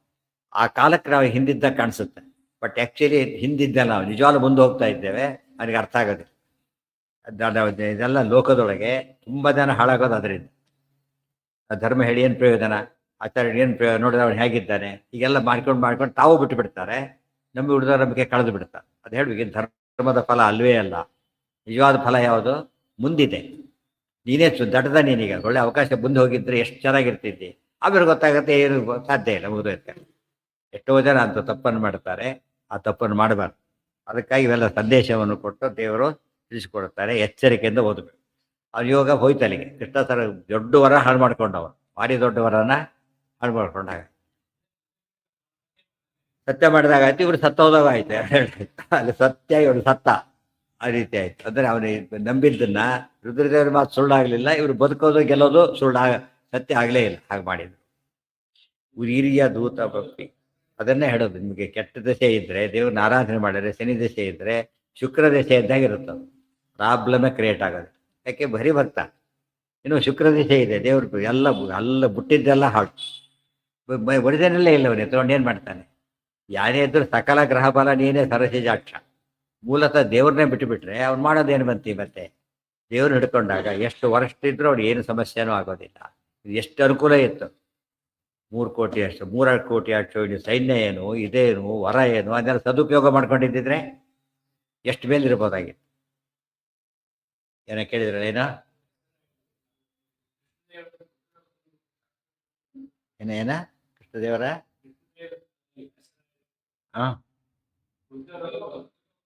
ಅಲ್ಲ ಹೇಳಿದಿಲ್ಲ, ಪರಿಹಾರ ಮಾಡ್ತಾರೆ ಅಂತ ಹೇಳಿಲ್ಲ. ಅದೇನು ದೋಷನೇ ಆಗೋದು. ಇವ್ರಿಗೆ ದೇವರಲ್ಲಿ ಭಕ್ತಿ ಇದ್ರೆ ಯಾವುದು ಲೆಕ್ಕಕ್ಕೆ ಬರೋದು. ಸರ್ಪದೂತ ಬಂದಿದ್ದ ಅಲ್ಲ, ಅದು ಬಂತು, ಅದು ಮಾಡಿದ್ರು. ಸರ್ಪ ಬಂದಂತ ಎಲ್ಲಿ ಹೇಳಿದ್ದಾರೆ? ಶಾಟಿ ಹಾಕಿದ್ರು ಸುಟ್ಟೋಯ್ತಂತೆ. ಸರ್ಪ ಸುಡುತ್ತಾ? ಫೋಟೋದಲ್ಲಿ ಬರೀತಾರೆ ಅಷ್ಟೇ, ಹಾಗೆಲ್ಲ ಚಿತ್ರದಲ್ಲಿ ಬರೀಬೇಕು, ಅರ್ಥ ಆಗಲಿ ಅಂತೇಳಿ ಬರೀತಾರೆ. ಆದರೆ ಆ ರೀತಿ ಬಂದಿದ್ದಲ್ಲ ಅದು. ಯೋಗ ಬರೋದು ಕಣ್ಣಿಗೆ ಕಾಣಿಸುತ್ತಾ? ಯೋಗ ಬರೋದು, ರೋಗ ಬರೋದು ಕಣ್ಣಿಗೆ ಕಾಣಿಸುತ್ತೆ. ನಮಗೆ ವೈರಸ್ ಬರುತ್ತೆ ಕಣ್ಣಿಗೆ ಕಾಣಿಸುತ್ತಾ? ಅದನ್ನ ತೋರ್ಸಕ್ಕೋಸ್ಕರ ಏನು ಮಾಡ್ತಾರೆ, ಕಿಮಿ ಟೈಪ್ ಒಂದು ತೋರಿಸ್ತಾರೆ ಚಿತ್ರದಲ್ಲಿ, ಅಟ್ಯಾಕ್ ಮಾಡುತ್ತೆ. ಇವತ್ತು ತೋರಿಸ್ತಾರಲ್ಲ, ನಿಮ್ಮ ಯಾವುದದು ಕೊರೋನಾ ವೈರಸ್ ಆಗಿರುತ್ತೆ, ಟಿವಿಯಲ್ಲಿ ತೋರಿಸ್ತಾ ಇರ್ತಾರೆ. ಅಷ್ಟು ದೊಡ್ಡದಿರುತ್ತೆ ವೈರಸ್ ಅಲ್ಲ. ಅಷ್ಟು ವೈರಸ್ಸಲ್ಲಿ ಇಡೀ ವೈರಸ್ ಎಲ್ಲ ಸೇರಿದ್ರೆ ಅಷ್ಟಾಗಲ್ಲ, ನೋಡೋದು ಅಷ್ಟು ದೊಡ್ಡದು ತೋರಿಸ್ತಾರೆ ಅಷ್ಟೇ. ಆ ರೀತಿ ಇದಿರ್ತಲ್ಲ, ಅದು ವಿಷನ್ ಕೊಡ್ಲಿಕ್ಕಷ್ಟೇ, ಅರ್ಥ ಮಾಡ್ಕೊಳ್ಳೋಕೆ ಜನಗಳಿಗೆ. ಕಿಮತ್ರ ಸತ್ಯಮಿತ್ಯಹಂ ಪ್ರದರ್ಶಯಿಷ್ಯ ಇತ್ಯಜಃ ಉದೀರ್ಯ ದೂತಮಭ್ಯಯಾತ್ ಸ ಯಾವನಂ ಪ್ರಬಾದಿತಂ. ಆಯ್ತು, ಅಲ್ಪ ಮಾತುಕತೆ ಮುಗಿತಲ್ಲ, ಆ್ಯಕ್ಚುಲಿ ಬಾಯಿಗ ಅಂತ ಕೃಷ್ಣ ಹೊರಟ. ಒಂದು ಮಾತಿದೆ, ಸ್ಪಷ್ಟಮಗ್ರೇ ಭವಿಷ್ಯತೆ ಒಂದೊಂದು ಮಾತಿದು. ಎಷ್ಟೇ ಮಾತಾಡಿದ್ರು ಹೊರಗೆ ಗೊತ್ತಾಗೋದು ಯಾವಾಗ? ಅಗ್ರೆ, ಎದುರು ಬದ್ರ ನಿಂತಾಗ, ಮುಖಾಮುಖಿ ಆದಾಗ ಅಂತೇಳಿ. ಮುಖಾಮುಖಿ ಆಗೋಣ ಬಾ ಅಂತ ಕರೆದು. ಇದು ಯಾತಕ್ಕೆ ಮಾಡಿಬಿಡೋದು ಗೊತ್ತಾಗ್ಲಿಲ್ಲ. ಅಂತರ ಅರ್ಥ ಇದೆ, ವರ ಸತ್ಯ ಆಗಿರಬೇಕು, ಅವನು ಗೆಲುವು ಮಾತ್ರ ಬರಬಾರದು, ಈ ರೀತಿ ತೋರಿಸ್ಕೊಟ್ಟು. ಕೆಲವೊಮ್ಮೆ ಸತ್ಯ ಮಾಡೋದೇ ಇಲ್ಲ, ಪೂರ್ತಿ ತೆಗೆದು ಹಾಕಿಬಿಡ್ತಾರೆ. ಕೆಲವೊಮ್ಮೆ ಈ ರೀತಿ ಸತ್ಯ ಮಾಡ್ತಾರೆ, ಕೆಲವೊಮ್ಮೆ ಪೂರ್ತಿ ಸತ್ಯ ಮಾಡ್ತಾರೆ. ಕೆಲವು ಯೋಗ್ಯರಿಗೆ ಕೊಟ್ಟವರ ಏನು ಮಾಡ್ತಾರೆ ಅವರು, ಹಾಗೆ ಸತ್ಯ ಮಾಡ್ತಾರೆ. ದುರ್ವಾಸರು ಮಂತ್ರೋಪದೇಶ ಮಾಡಿದ್ರು ಕುಂತಿಗೆ, ಎಷ್ಟು ಉಪಯೋಗ ಆಯ್ತು ಆಕೆಗೆ, ಏನಾದ್ರು ಮೋಸ ಆಯ್ತು, ಅದೇನು ಮೋಸ ಆಗಲಿ. ರುದ್ರದೇವರು ಕೊಟ್ಟವರು, ದುರ್ವಾಸರು ಯಾರು ಅವರು? ರುದ್ರ ಅವತಾರ ರೂಪದಿಂದ ಕೊಟ್ಟವರ ವಂಡರ್ಸ್ ಮಾಡಿತ್ತು. ಮೂರು ರುದ್ರ ಭಸ್ಮಾಸುರ ವರ ಕೊಟ್ಟರೆ ಏನಾಯ್ತು, ಅವನೇ ಪರಮ್ಲೋಕೇಟ್ ಮಾಡಿದಾಗ ಕೊನೆಯ ಸತ್ತೋದು. ಇಲ್ಲೂ ಕೂಡ ವರ ಕೊಟ್ಟು ಏನಾಯ್ತು, ಹೋಯ್ತು. ಕುಂತಿ ಯೋಗ್ಯಳಾಗಿದ್ದಕ್ಕೆ, ಸದುಪಾಸನೆ ಮಾಡಿದ್ದಕ್ಕೆ ಏನಾಯ್ತು, ಒಳ್ಳೆ ಫಲ ಸಿಕ್ತು. ಇವರು ಅಸದುಪಾಸನೆ ಮಾಡಿದ್ದೆ ಕಾಳ ಆದರು. ಉದೀರ್ಯ ದೂತಮಭ್ಯಯಾತ್ಸ ಯಾವನಂ ಪ್ರಾಬಾಧಿತಂ ಹೊಡೆದಾಗ್ತೇನೆ ಬಾ ಅಂತ ಹೊರಟ ಕೃಷ್ಣ. ಸ ಬಾಹುನೈವ ಕೇಶವೋ ವಿಜಿತ್ಯ ಯಾವನಂ ಪ್ರಭು ನಿಹತ್ಯ ಸರ್ವ ಸೈನಿಕಾನ್ ಸ್ವಮಸ್ಯ ಯಾಪಯತ್ ಪುರಿ. ಮುಂದೆ ಹೇಳ್ತಾರೆ, ಸಹ ಬಾಹುನ ಏವ ಕೇಶವ ವಿಜಿತ್ಯ ಯಾವನಂ ಪ್ರಭು. ವಿಜಿತ್ಯ ಯಾವನಂ, ಕರೀ ತೋಳುಗಳಿಂದ, ಬರೀ ಅವನ್ನಲ್ಲ, ನಿಹತ್ಯ ಸರ್ವ ಸೈನಿಕ, 3 ಕೋಟಿ ಅಷ್ಟು ಸೈನ್ಯವನ್ನು ನಾಶ ಮಾಡಿಬಿಟ್ಟು, ಸ್ವಂ ಅಸ್ಯ ಯಾಪಯತ್ ಪುರಿಂ, ಯಾವ್ದನ್ನ ತನ್ನ ಅವನಿಗೆ ಅವನ ಊರಿಗೆ ಓಡಿಸ್ತಾ ಕಡೆ ಹೋಗು ಅಂತೇಳಿ. ಅವಾಗೇನಾಯ್ತು, ಮಹಾಸ್ತ್ರ ಶಸ್ತ್ರ ಸಂಚಯಾನ್ ಸೃಜಂತ ಮಾಶು ಯಾವನಂ ನ್ಯಪಾತಯತ್ ರಥೋತ್ತಮಾತ್ ತಲೇನ ಕೇಶವೋ ಅರಿಹ. ಮಹಾಸ್ತ್ರ ಶಸ್ತ್ರ ಸಂಚಯಾನ್ ಸೃಜಂತಂ ಆಶು ಯಾವನಂ ನ್ಯಪಾತಯತ್ ರಥೋತ್ತಮಾತ್ ತಲೇನ ಕೇಶವ ಅರಿಹ. ಒಬ್ಬನೇ ಉಳ್ಕೊಂಡಿರೋದೇ, ಯಾರು ಯಾವ ಕಾಲೇವನ ಒಬ್ಬನೇ, ಅವನು 3 ಕೋಟಿ ಅಷ್ಟೋನ್ಯಸನ್ನ ಕೃಷ್ಣ ಕೊಂದು ಹಾಕಿದ. ಮಹಾಸ್ತ್ರ ಶಸ್ತ್ರ ಸಂಚಯಾನ್, ಆಗ ಅವನು ಅಸ್ತ್ರ ಬಿಡಕ್ಕೆ ಶುರು ಮಾಡಿದ. ರಥದಲ್ಲಿ ಕೂತ್ಕೊಂಡಿದ್ದಾನೆ, ಮಹಾಸ್ತ್ರಗಳನ್ನು ಬಿಡ್ತಾ ಇದ್ದಾನೆ. ಅಯೋಗ್ಯರಿಗೆಲ್ಲ ಮಹಾಸ್ತ್ರಗಳ ಸಿದ್ಧಿಯಾಗಿ ಇಂದ್ರಜಿತ್ಗೆಲ್ಲ ಬರ್ತಿತ್ತಲ್ಲ, ಆ ರೀತಿಯಲ್ಲಿ ಬರ್ತಾ ಇತ್ತು. ಜಂತ ಮಾಶು ಯಾವನಂ ನ್ಯಪಾದಯದ್ ರಥೇನ ಉತ್ತಮ ತಲೇನ ಕೇಶ, ಒಂದೇ ಅಂಗೈಲಿ ಹೊಡೆದ ಕೃಷ್ಣ. ಪ್ರತ್ಯಸ್ತ್ರ ಗಿತ್ಯಸ್ತ್ರ ಏನೂ ಇಲ್ಲ. ಏನಾಯ್ತು, ರಥ ಪುಡಿ ಆಯ್ತು, ಅವನು ಕೆಳಗೆ ಬಿದ್ದ ಕಾಲೆಯವನ. ಕೃಷ್ಣ ಏನು ಮಾಡ್ದ, ಅವನಿಗೇನಿಲ್ಲ ಈಗ, ಅವನಿಗೆ ವಿವಾಹನಂ ನಿರಾಯುಧಂ ವಿಧಾಯ ಬಾಹುನಾ ಕ್ಷಣಾತ್ ವಿಮೂರ್ಛಿತಂ ನ ಚಾಹನ ಸುರಾರ್ಥಿತಂ ಸ್ಮರನ್ ಹರಿಹಿ. ವಿವಾಹನಂ, ಅವನು ಕುದುರೆಗಳು ಹೋದ್ವು, ರಥನೂ ಹೋಯಿತು, ನಿರಾಯುಧಂ, ಕೈಲಿ ಆಯುಧಗಳೂ ಇಲ್ಲ, ಹಾಗೆ ಮಾಡದ. ವಿಧಾಯ, ಇಷ್ಟು ಮಾಡಿದ್ದು ಬರಿ ಕೈಯಿಂದ, ಬಾಹುನಾ ಕ್ಷಣಾತ್, ಬರಿ ಕೈಯಿಂದ ಇಷ್ಟೆಲ್ಲ ಮಾಡಿಬಿಟ್ಟು, ನ್ಯಪಾತಯತ್ ರಥೋತ್ತಮಾತ್, ರಥದಿಂದ ಕೆಳಗೆ ಬೀಳಿಸಿ, ವಿಮೂರ್ಛಿತ, ಮೂರ್ಛೆನೂ ಬಂತು ಅವನಿಗೆ. ಆದ್ರೆ ನಾ ಹನತ್, ಕೊಲ್ಲಿಲ್ಲ ಕೃಷ್ಣ. ಇಷ್ಟೆಲ್ಲ ಮಾಡಿ ಏನು ಮಾಡ್ಬೋದಾಗಿತ್ತು, ಕೊಲ್ಬೋದಾಗಿತ್ತು, ಕೊಲ್ಲಿಲ್ಲ. ಯಾತಕ್ಕೆ, ಸುರಾರ್ಥಿತಂ ಸ್ಮರನ್ ಹರಿ, ದೇವತೆಗಳು ಪ್ರಾರ್ಥನೆ ಮಾಡಿದ್ರು, ಅದು ಸತ್ಯ ಮಾಡಕ್ಕೋಸ್ಕರ ಕೊಲ್ಲಿಲ್ಲ. ಕೊಲ್ತಾನೆ, ಕೊಲ್ಲಿಲ್ಲ. ಏನು ಅಂತ ಕಥೆ ಹೇಳ್ತಾರೆ. ಏನಾಗಿತ್ತು ಹಿಂದೆ, ವಿವಾಹನಂ ನಿರಾಯುಧಂ ವಿಧಾಯ ಬಾಹುನಾ ಕ್ಷಣಾತ್ ವಿಮೂರ್ಛಿತಂ ನ ಚಾಹನತ್ ಸುರಾರ್ಥಿತಂ ಸ್ಮರನ್ ಹರಿಹಿ. ಪುರಾಹಿ ಯೌವನಾಶ್ವಜೇ ವರಪ್ರದಾಸುರೇಶ್ವರಾಹ ಯಯಾಚಿರೇ ಜನಾರ್ದನಂ ವರಪ್ರದೇಶ್ವರಂ, ವರದೇಶ ವರಪ್ರದಂ, ಅದು ಸರಿಯಾಗಿ ಮ್ಯಾಚ್ ಆಗುತ್ತೆ.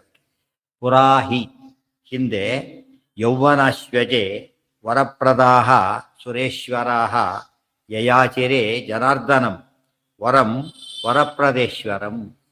ಏನದು, ಪುರ, ಬಹಳ ಹಿಂದಿನ ಕಥೆ ಇದು. ಯೌವನಾಶ್ವಜೆ, ಯೌವನಾಶ್ವಜ ಅಂದರೆ ಯಾರು, ಯೌವನಾಶ್ವಜ 3 ಪದ ಇದೆ. ಅಂದರೆ ಯೌವನಾಶ್ವ ಪದ ಯೌವನಾಶ್ವ ಬಂತು, ಅದೇ ಯೌವನಾಶ್ವಜ ಮುಂದೆ ಬಂತು. ಯುವನಾಶ್ವ ಅಂತ ಒಬ್ಬ ರಾಜ, ಭಾಗವತ ನವಮಸ್ಕಂದ್ರೆ ಕಥೆ ಬರುತ್ತೆ. ಅವನು ಸೂರ್ಯವಂಶದ ರಾಜ, ಅವನಿಗೆ ಮಕ್ಕಳಿರಲಿಲ್ಲ. ಅವನಿಗೆ ಮಕ್ಕಳಾಗಬೇಕು ಅಂತ ಪುಂಸವ್ರತವನ್ನು ಮಾಡ್ದ. ಅಲ್ಲಿ ನೀರಿಟ್ಟಿದ್ರು, ಕುಡಿಬೇಕಾಗಿತ್ತು. ಅವನು ಎಲ್ಲ ಹೋಗಿದ್ದ ಬಂದ ಬಾಯಿಗೆ ತಾನೇ ಕುಡಿದು ಬಿಟ್ಟ. ಅವನು ರಾಣಿ ಕುಡಿಬೇಕಾಗಿತ್ತು, ತಾನೇ ಕುಡಿದು ಬಿಟ್ಟ. ತಾನೇ ಗರ್ಭಿಣಿ ಆಗಿಬಿಟ್ಟ. ಕೊನೆಗೇನಾಯಿತು, ಯಾಕೆ ಬರಬೇಕು, ಅವ್ರು ಹೊಟ್ಟೆ ಹೊಡ್ಕೊಂಡು ಬಂದ. ಫಸ್ಟ್ ಸಿಸರಿನ ಕೇಸ್ ಅಂತ ಹೇಳೋದಿಲ್ಲ, ಹೊಟ್ಟೆ ಹೊಡ್ಕೊಂಡು ಬಂದ ಹೊರಗೆ. ಮತ್ತೆ ದೇವತೆಗಳು ಅನುಗ್ರಹ ಮಾಡಿದ್ರು, ಮತ್ತೆ ಅವನು ಸಾಯಲಿಲ್ಲ. ಯಾರು, ಅಪ್ಪನೂ ಸಾಯಲಿಲ್ಲ, ಕೂಸು ಬಂತು. ಅವನು ಫೀಡ್ ಮಾಡೋದು ಹೇಗೆ, ತಕ್ಷಣ ಮಾಂಧಾತ, ಇಂದ್ರದೇವರು ಬಂದು ಅಮೃತ ಇದ್ದು ಬೆರಳನ್ನು ಬಾಯಲ್ಲಿಟ್ರಂತೆ. ಮಾಂಧಾತ ರಹುಷ ಅಂಬರೀಷ ಸಕರಹ, ಮಾಂಧಾತ ರಾಜ ಅಂತ ಹೆಸರಾಯ್ತು. ಅವನು ಯುವನಾಶ್ವನ ಮಗ ಏನಾದ, ಯೌವನಾಶ್ವ ಆದ. ಅವನು ಮಗ ಮುಚುಕುಂದ ರಾಜ. ಸೊ ತಾತ, ಅಪ್ಪ, ಮಗ, 3 ಜನದ ಹೆಸರಿದೆ ಅದರಲ್ಲಿ, ಯೌವನಾಶ್ವಜ. ಇಷ್ಟು ಆ ಬ್ಯಾಕ್ಗ್ರೌಂಡ್ ಮೇಲೆ ಅರ್ಥ ಆಗ್ತದೆ. ವರಪ್ರದಾಹ ಸುರೇಶ್ವರಾಹ, ಅವ್ರು ಏನು ಮಾಡ್ದ, ದೇವತೆಗಳ ಜೊತೆ ಸೇರಿಬಿಟ್ಟು ದೈತ್ಯರ ಜೊತೆ ಯುದ್ಧ ಮಾಡ್ದ. ಯುದ್ಧದಲ್ಲಿ ಗೆದ್ದ. ಇವನು ಭೂಲೋಕದ ರಾಜ. ದೇವತೆಗಳು ಇವನ್ನ ಕರೆದು ಯುದ್ಧ ಮಾಡೋಂತ ಕಳಿಸಿಕೊಟ್ರು. ಆಪರ್ಚುನಿಟಿ ಅಂತಾರೆ ಅದಕ್ಕೆ.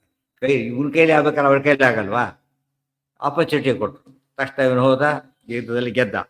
ಯಯಾಚರೇ ಜನಾರ್ದನಂ ವರಂ ವರಂ ಪ್ರದೇಶ್ವರಂ. ವರ ಕೊಟ್ಟರು. ಏನು ವರ ಕೊಟ್ಟರು ಎಲ್ಲ ಕೇಳ್ತಾರೆ. ದೇವ್ರನ್ನ ಕೇಳಿಕೊಂಡ್ರು. ವರ ಕೊಟ್ಟ ದೇವ್ರನ್ನ ಕೇಳ್ಕೊಂಡ್ರು. ಏನು ವರ ಕೊಟ್ಟರು, ಏನು ಕೇಳಿಕೊಂಡ್ರು ಹೇಳ್ತಾರೆ. ಅನರ್ಥಕೋ ವರೋ ಮುನಾವೃತೋಪಿ ಸಾರ್ಥಕೋ ಭವೇತ್ ಹರಿಂ ಭವಿಷ್ಯ ಯಾವನಂ ದಹತ್ವಯಂ ತವೇಶ್ವರ.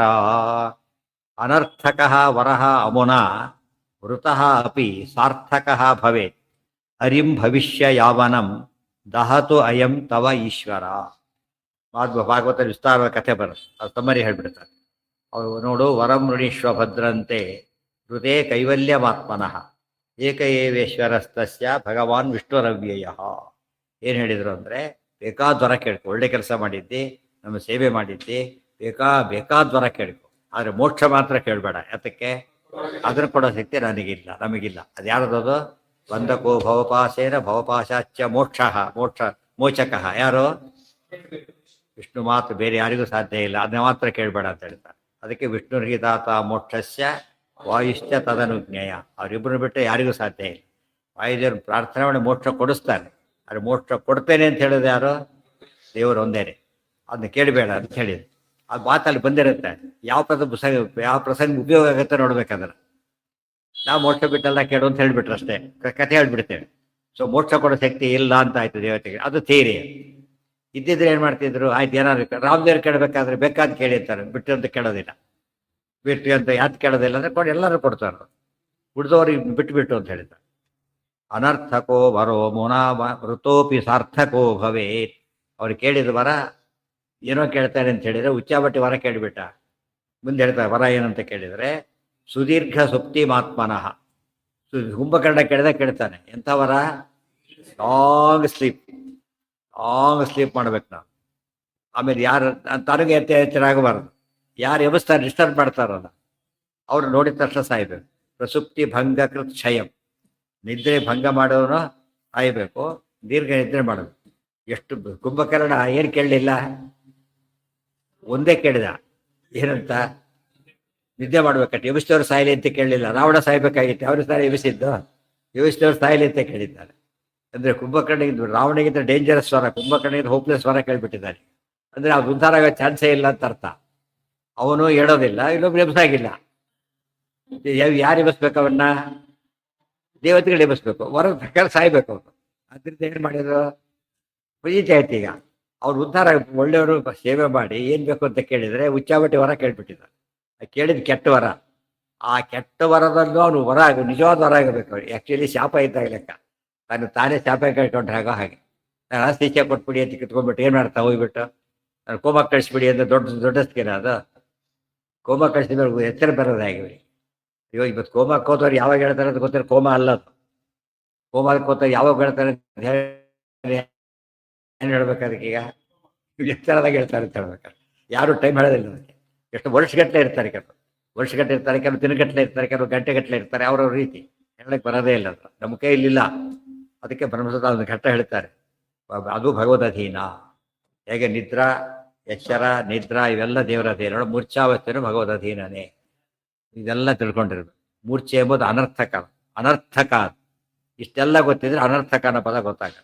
ಅನರ್ಥಕಃ ವರಹ ಅಮುನಾವೃತಃ. ಭಾಳ ಕೆಟ್ಟ ವರ ಕೇಳ್ಕೊಂಡ್ಬಿಟ್ಟಿದ್ದ ಅವನು. ಆದ್ರೆ ಅದೇನಾಗಬೇಕು? ಅನರ್ಥಕ ವರ ಸಾರ್ಥಕ ವರ ಆಗಬೇಕು. ಸಾರ್ಥಕಃ ಭವೇತ್ ಅಂದರೆ ಬರೀ ಸೇಫ್ ಆಗಬಾರ್ದು, ಅವನು ಎಕ್ಸಾಕ್ಟ್ಲಿ ಆಪೋಸಿಟ್ ಆಗಬೇಕು. ಅನರ್ಥ ಆಗೋ ವರ ಸಾರ್ಥಕ ಆಗ್ಬೇಕಂದ್ರೆ ಏನು? ದೊಡ್ಡ ಪುರುಷಾರ್ಥಕ್ಕೆ ಕಾರಣ ಆಗಬೇಕು. ಅರ್ಥ ಆಯ್ತಾ? ಎಷ್ಟು ಚೆನ್ನಾಗಿದೆ ಮಾತು. ಸಾರ್ಥಕೋ ಭವೇತ್ ಹರಿಂ ಭವಿಷ್ಯ ಯಾವನಂ ದಹತ್ವಯಂ ತವೇಶ್ವರ. ಅದಕ್ಕೆ ಕೃಷ್ಣ ಕಾಲೆಯವರ ಛತ್ರ ಇದ್ದಾನಲ್ಲ, ಅವನು ಸಾವು ಇವ್ರ ಕೈಲಾಗಬೇಕು. ಹಾಗೆ ಮಾಡು ಅಂತ ಕೇಳ್ಕೊಳ್ತಾರೆ ದೇವತೆಗಳು. ದೇವತೆಗೆ ಎಲ್ಲ ಇಷ್ಟ ಇರುತ್ತೆ, ಎಲ್ಲ ಬುದ್ಧಿದೆಲ್ಲ ಗೊತ್ತಿರುತ್ತೆ ಅವರಿಗೆ. ಜ್ಯೋತಿಷಿಗಳೇ ಕರೆಕ್ಟಾಗಿ ಹೇಳ್ತಾರೆ. ಎಷ್ಟಾದ್ರೆ ಕರೆಕ್ಟ್ ಹೇಳಿದರೆ ಅವ್ರು ದೇವತೆಗಳು ಕೇಳಬೇಕಾ? ಅವ್ರ ಪುಸ್ತಕ ಹೇಳಬೇಕಾಗಿಲ್ಲ. ಕಣ್ಣಿಗೆ ದಿವ್ಯದೃಷ್ಟಿ ಇರುತ್ತೆ ಅವ್ರಿಗೆ. ಪ್ರಸಂಗ ಬರುತ್ತಲ್ಲ, ನೀನು ಇವನ ಏನು ವರ ತಗೊಂಡಿದ್ದಾನೆ ಶಾಪ, ಅದು ವರ ಆಗ್ಬೇಕಾದ್ರೆ ನಿಜವಾಗಲೂ ಕೂಡ ಯಾವನ ಸಾಯ್ಬೇಕಾದ್ರೆ ಹಾಗೆ ಇವನಿಗೆ ಭಾರಿ ಪುಣ್ಯ ಬರುತ್ತೆ, ಒಳ್ಳೇದಾಗತ್ತೆ, ಹಾಗೆ ಮಾಡು ಅಂತ ಕೇಳ್ಕೊಂಡಿರ್ತಾರೆ. ಕೃಷ್ಣ ತಥಾಸ್ತು ಇತಿ ಪ್ರಭಾಷಿತಂ. ಇದರಿಂದ ನಮಗೇನಾಯ್ತು ಗೊತ್ತಾ? ಏನಾದರೂ ಎಚ್ಚರ ಇಲ್ಲದೆ ತಪ್ಪು ಮಾಡಿದರೆ ದೇವತೆಗಳು ಏನು ಮಾಡಿಬಿಡ್ತಾರೆ, ಅದನ್ನು ಸರಿ ಮಾಡಿಸ್ಬಿಡ್ತಾರೆ ಅಂತೇಳಿ. ದೇವತೆಗಳು ಯಾಕೆ ಯಾವಾಗ ಸರಿ ಮಾಡಿಸ್ತಾರೆ? ನಿತ್ಯ ವೈಶ್ವಾದಿಗಳು ಮಾಡಿಕೊಂಡು ಪೂಜೆ ಮಾಡಿದ್ರು. ಇದರಲ್ಲಿ ಎಲ್ಲರಿಗೂ ಅನುಗ್ರಹ ಮಾಡೋದಿಲ್ಲ. ಪರೀಕ್ಷಿತ ರಾಜ ಅಂತ್ಯಕಾಲಕ್ಕೆ ಎಲ್ಲ ದೇವತೆಗಳು ಬಂದರು, ಎಲ್ಲ ಋಷಿಗಳು ಬಂದ್ಬಿಟ್ಟು. ಯಾಕೆ ಬಂದರು? ಎಲ್ಲ ಬ್ರಹ್ಮಯಜ್ಞಾನಿಗಳನ್ನ ಮಾಡ್ತಿದ್ದ ಬಂದರು. ಇವತ್ತು ಎಲ್ಲ ಐಸಿ ಬಂದು ಪ್ರೇಮೇ ಇದಿಲ್ಲ, ಅವನು ಪಾಲಿಸಿನೇ ತೊಗೊಂಡಿಲ್ಲ. ಅವ್ರಿಗೆ ಯಾರು ಕೊಡ್ತಾರೆ? ಕೊಡೋದು ಯಾರಿಗೆ? ಪಾಲಿಸಿನ ತೊಗೊಳ್ಬೇಕಾದ್ರೆ ಭಾಳ ಕಡಿಮೆ ಇರುತ್ತೆ ದುಡ್ಡು, ಬಂದ ಭಾರಿ ಹೆವಿ ಆಗಿರುತ್ತೆ. ಅರ್ಪಣೆ ಕೊಡೋದು ಇಷ್ಟಿಷ್ಟೇ, ಉಪಯೋಗ ಎಷ್ಟೇ ಇರುತ್ತದೆ ಮುಂದೆ, ಅದು ದೊಡ್ಡ ಸಮುದ್ರ ಬಂದಾಗ ಬರೋದು. ಅದಕ್ಕೇನೆ ಅವ್ರಿಗೆ ಕೊಟ್ಟು ಎಲ್ಲರಿಗೂ ಅನುಗ್ರಹ ಮಾಡೋದು ಯಾಕೆ ಮಾಡೋದಿಲ್ಲ ಅಂದರೆ, ದೇವ್ರ ಭಕ್ತರಾಗಿದ್ದರೆ ದೇವತೆ ಆರಾಧನೆ ಮಾಡಿದರೆ ಮಾಡ್ತಾರೆ. ಯಸ್ಯ ದೇವೇ ಪರಾಭಕ್ತಿ ಯಥಾ ದೇವೇ ತಥಾ ಗುರೌ ತಸ್ಯೈತೆ ಕಥಿತಾ ಹ್ಯರ್ಥಾ ಪ್ರಕಾಶಂತೆ ಮಹಾತ್ಮನಃ. ಆದ್ದರಿಂದ ಹರಿಭಕ್ತಿ ಗುರುಭಕ್ತಿ ತಾರತಮ್ಯ ಕ್ರಮದಲ್ಲಿರಬೇಕು, ಅವ ಮಾತ್ರ ಸದ್ಗತಿ. ತಥಾಸ್ತು ಇತಿ ದೇವರು ಹೊರ ಕೊಟ್ಟ ತಥಾಸ್ತು ಅಂತ ಹೇಳಿದ್ದ. ಸ್ವವಾಕ್ಯಮೇವ ಕೇಶವ, ತಂದೆ ಮಾತಿದ್ದು ಸತ್ಯ ಮಾಡಲಿಕ್ಕೆ ಅಂತ ಹೊರಟ. ಋತಂ ವಿಧಾತುಮಭ್ಯಯಾತ್, ಋತಂ ವಿಧಾತುಮಭ್ಯಯಾತ್, ಸತ್ಯಂ ವಿಧಾತುಂ ನಿಜಭೃತ್ಯ ಭಾಷಿತಂ. ಹೇಗೆ ಬ್ರಹ್ಮದೇವರು ಕೊಟ್ಟವರ ಸತ್ಯ ಮಾಡ್ತಾ ಇದ್ದಾನೋ, ದೇವತೆಗಳಿಗೆ ತಾನು ಕೊಟ್ಟವರ ಸತ್ಯ ಮಾಡಕ್ಕೆ ಹೊರಟಿದ್ದಾನೆ. ಅದೆಲ್ಲ ದೇವ್ರ ಮಹಿಮೆ. ಅದು ಋತಂ ಋತಂ ಅಂದರೆ ಸತ್ಯಂ, ಸತ್ಯಂ ಅಲ್ಲೂ ಹಾಗೆ ಬಂದಿದ್ದು ಹಾಗೆ. ಋತಂ ವಿಧಾತು ಮತ್ತು ಸತ್ಯಂ ವಿಧಾತಂ ನಿಜಭೃತ್ಯ ಭಾಷಿತಂ. ಋತೆ, ಋತಂ ಬೇರೆ ಋತೆ ಬೇರೆ. ಋತೆ ಅನ್ನೋದು ಅವ್ಯಯ, ಋತಂ ಅನ್ನೋದು ನಾಮಪದ. ಅರ್ಥ ಆಯ್ತಾ? ಇದು ಋತಂ ಪದಗಳು ನೋಡೋದಕ್ಕೆ ಒಂದೇ ರೀತಿ ಕಾಣುತ್ತೆ, ಪೂರ್ತಿ ಬೇರೆ ಇರುತ್ತೆ, ಹುಷಾರಾಗಿರ್ಬೇಕು. ಋತಂ ವಿಧಾತು ಮಭ್ಯಯಾತ್, ಒಂದ್ಸತಿ ಬಂದ್ಮೇಲೆ ಮರಿಬಾರ್ದು ಮತ್ತೆ, ಅವಾಗ ಮುಂದಕ್ಕೆ ಹೋಗಿಲ್ಲ ಅದೇ ರೀತಿ ಅಂತ ಅಲ್ಲೇ ನಿಂತ್ಕೊಂಡ್ಬಿಡುತ್ತೆ. ಗೊತ್ತಾಯ್ತಾ? ಹೆಜ್ಜೆ ಮುಂದಕ್ಕೆ ಕೆಟ್ಟರೆ ಮುಂದಕ್ಕೆ ಹೋಗ್ತಾ, ಅಲ್ಲೆಲ್ಲಿ ಎತ್ತೆ ಆಗ್ತದೆ ಏನಾಗುತ್ತೆ, ನಿಂತು ಬಿಡ್ತಾನೆ ಹಾಗೆ, ಆಗ ಮುಂದಕ್ಕೆ ಹೋಗೋದು.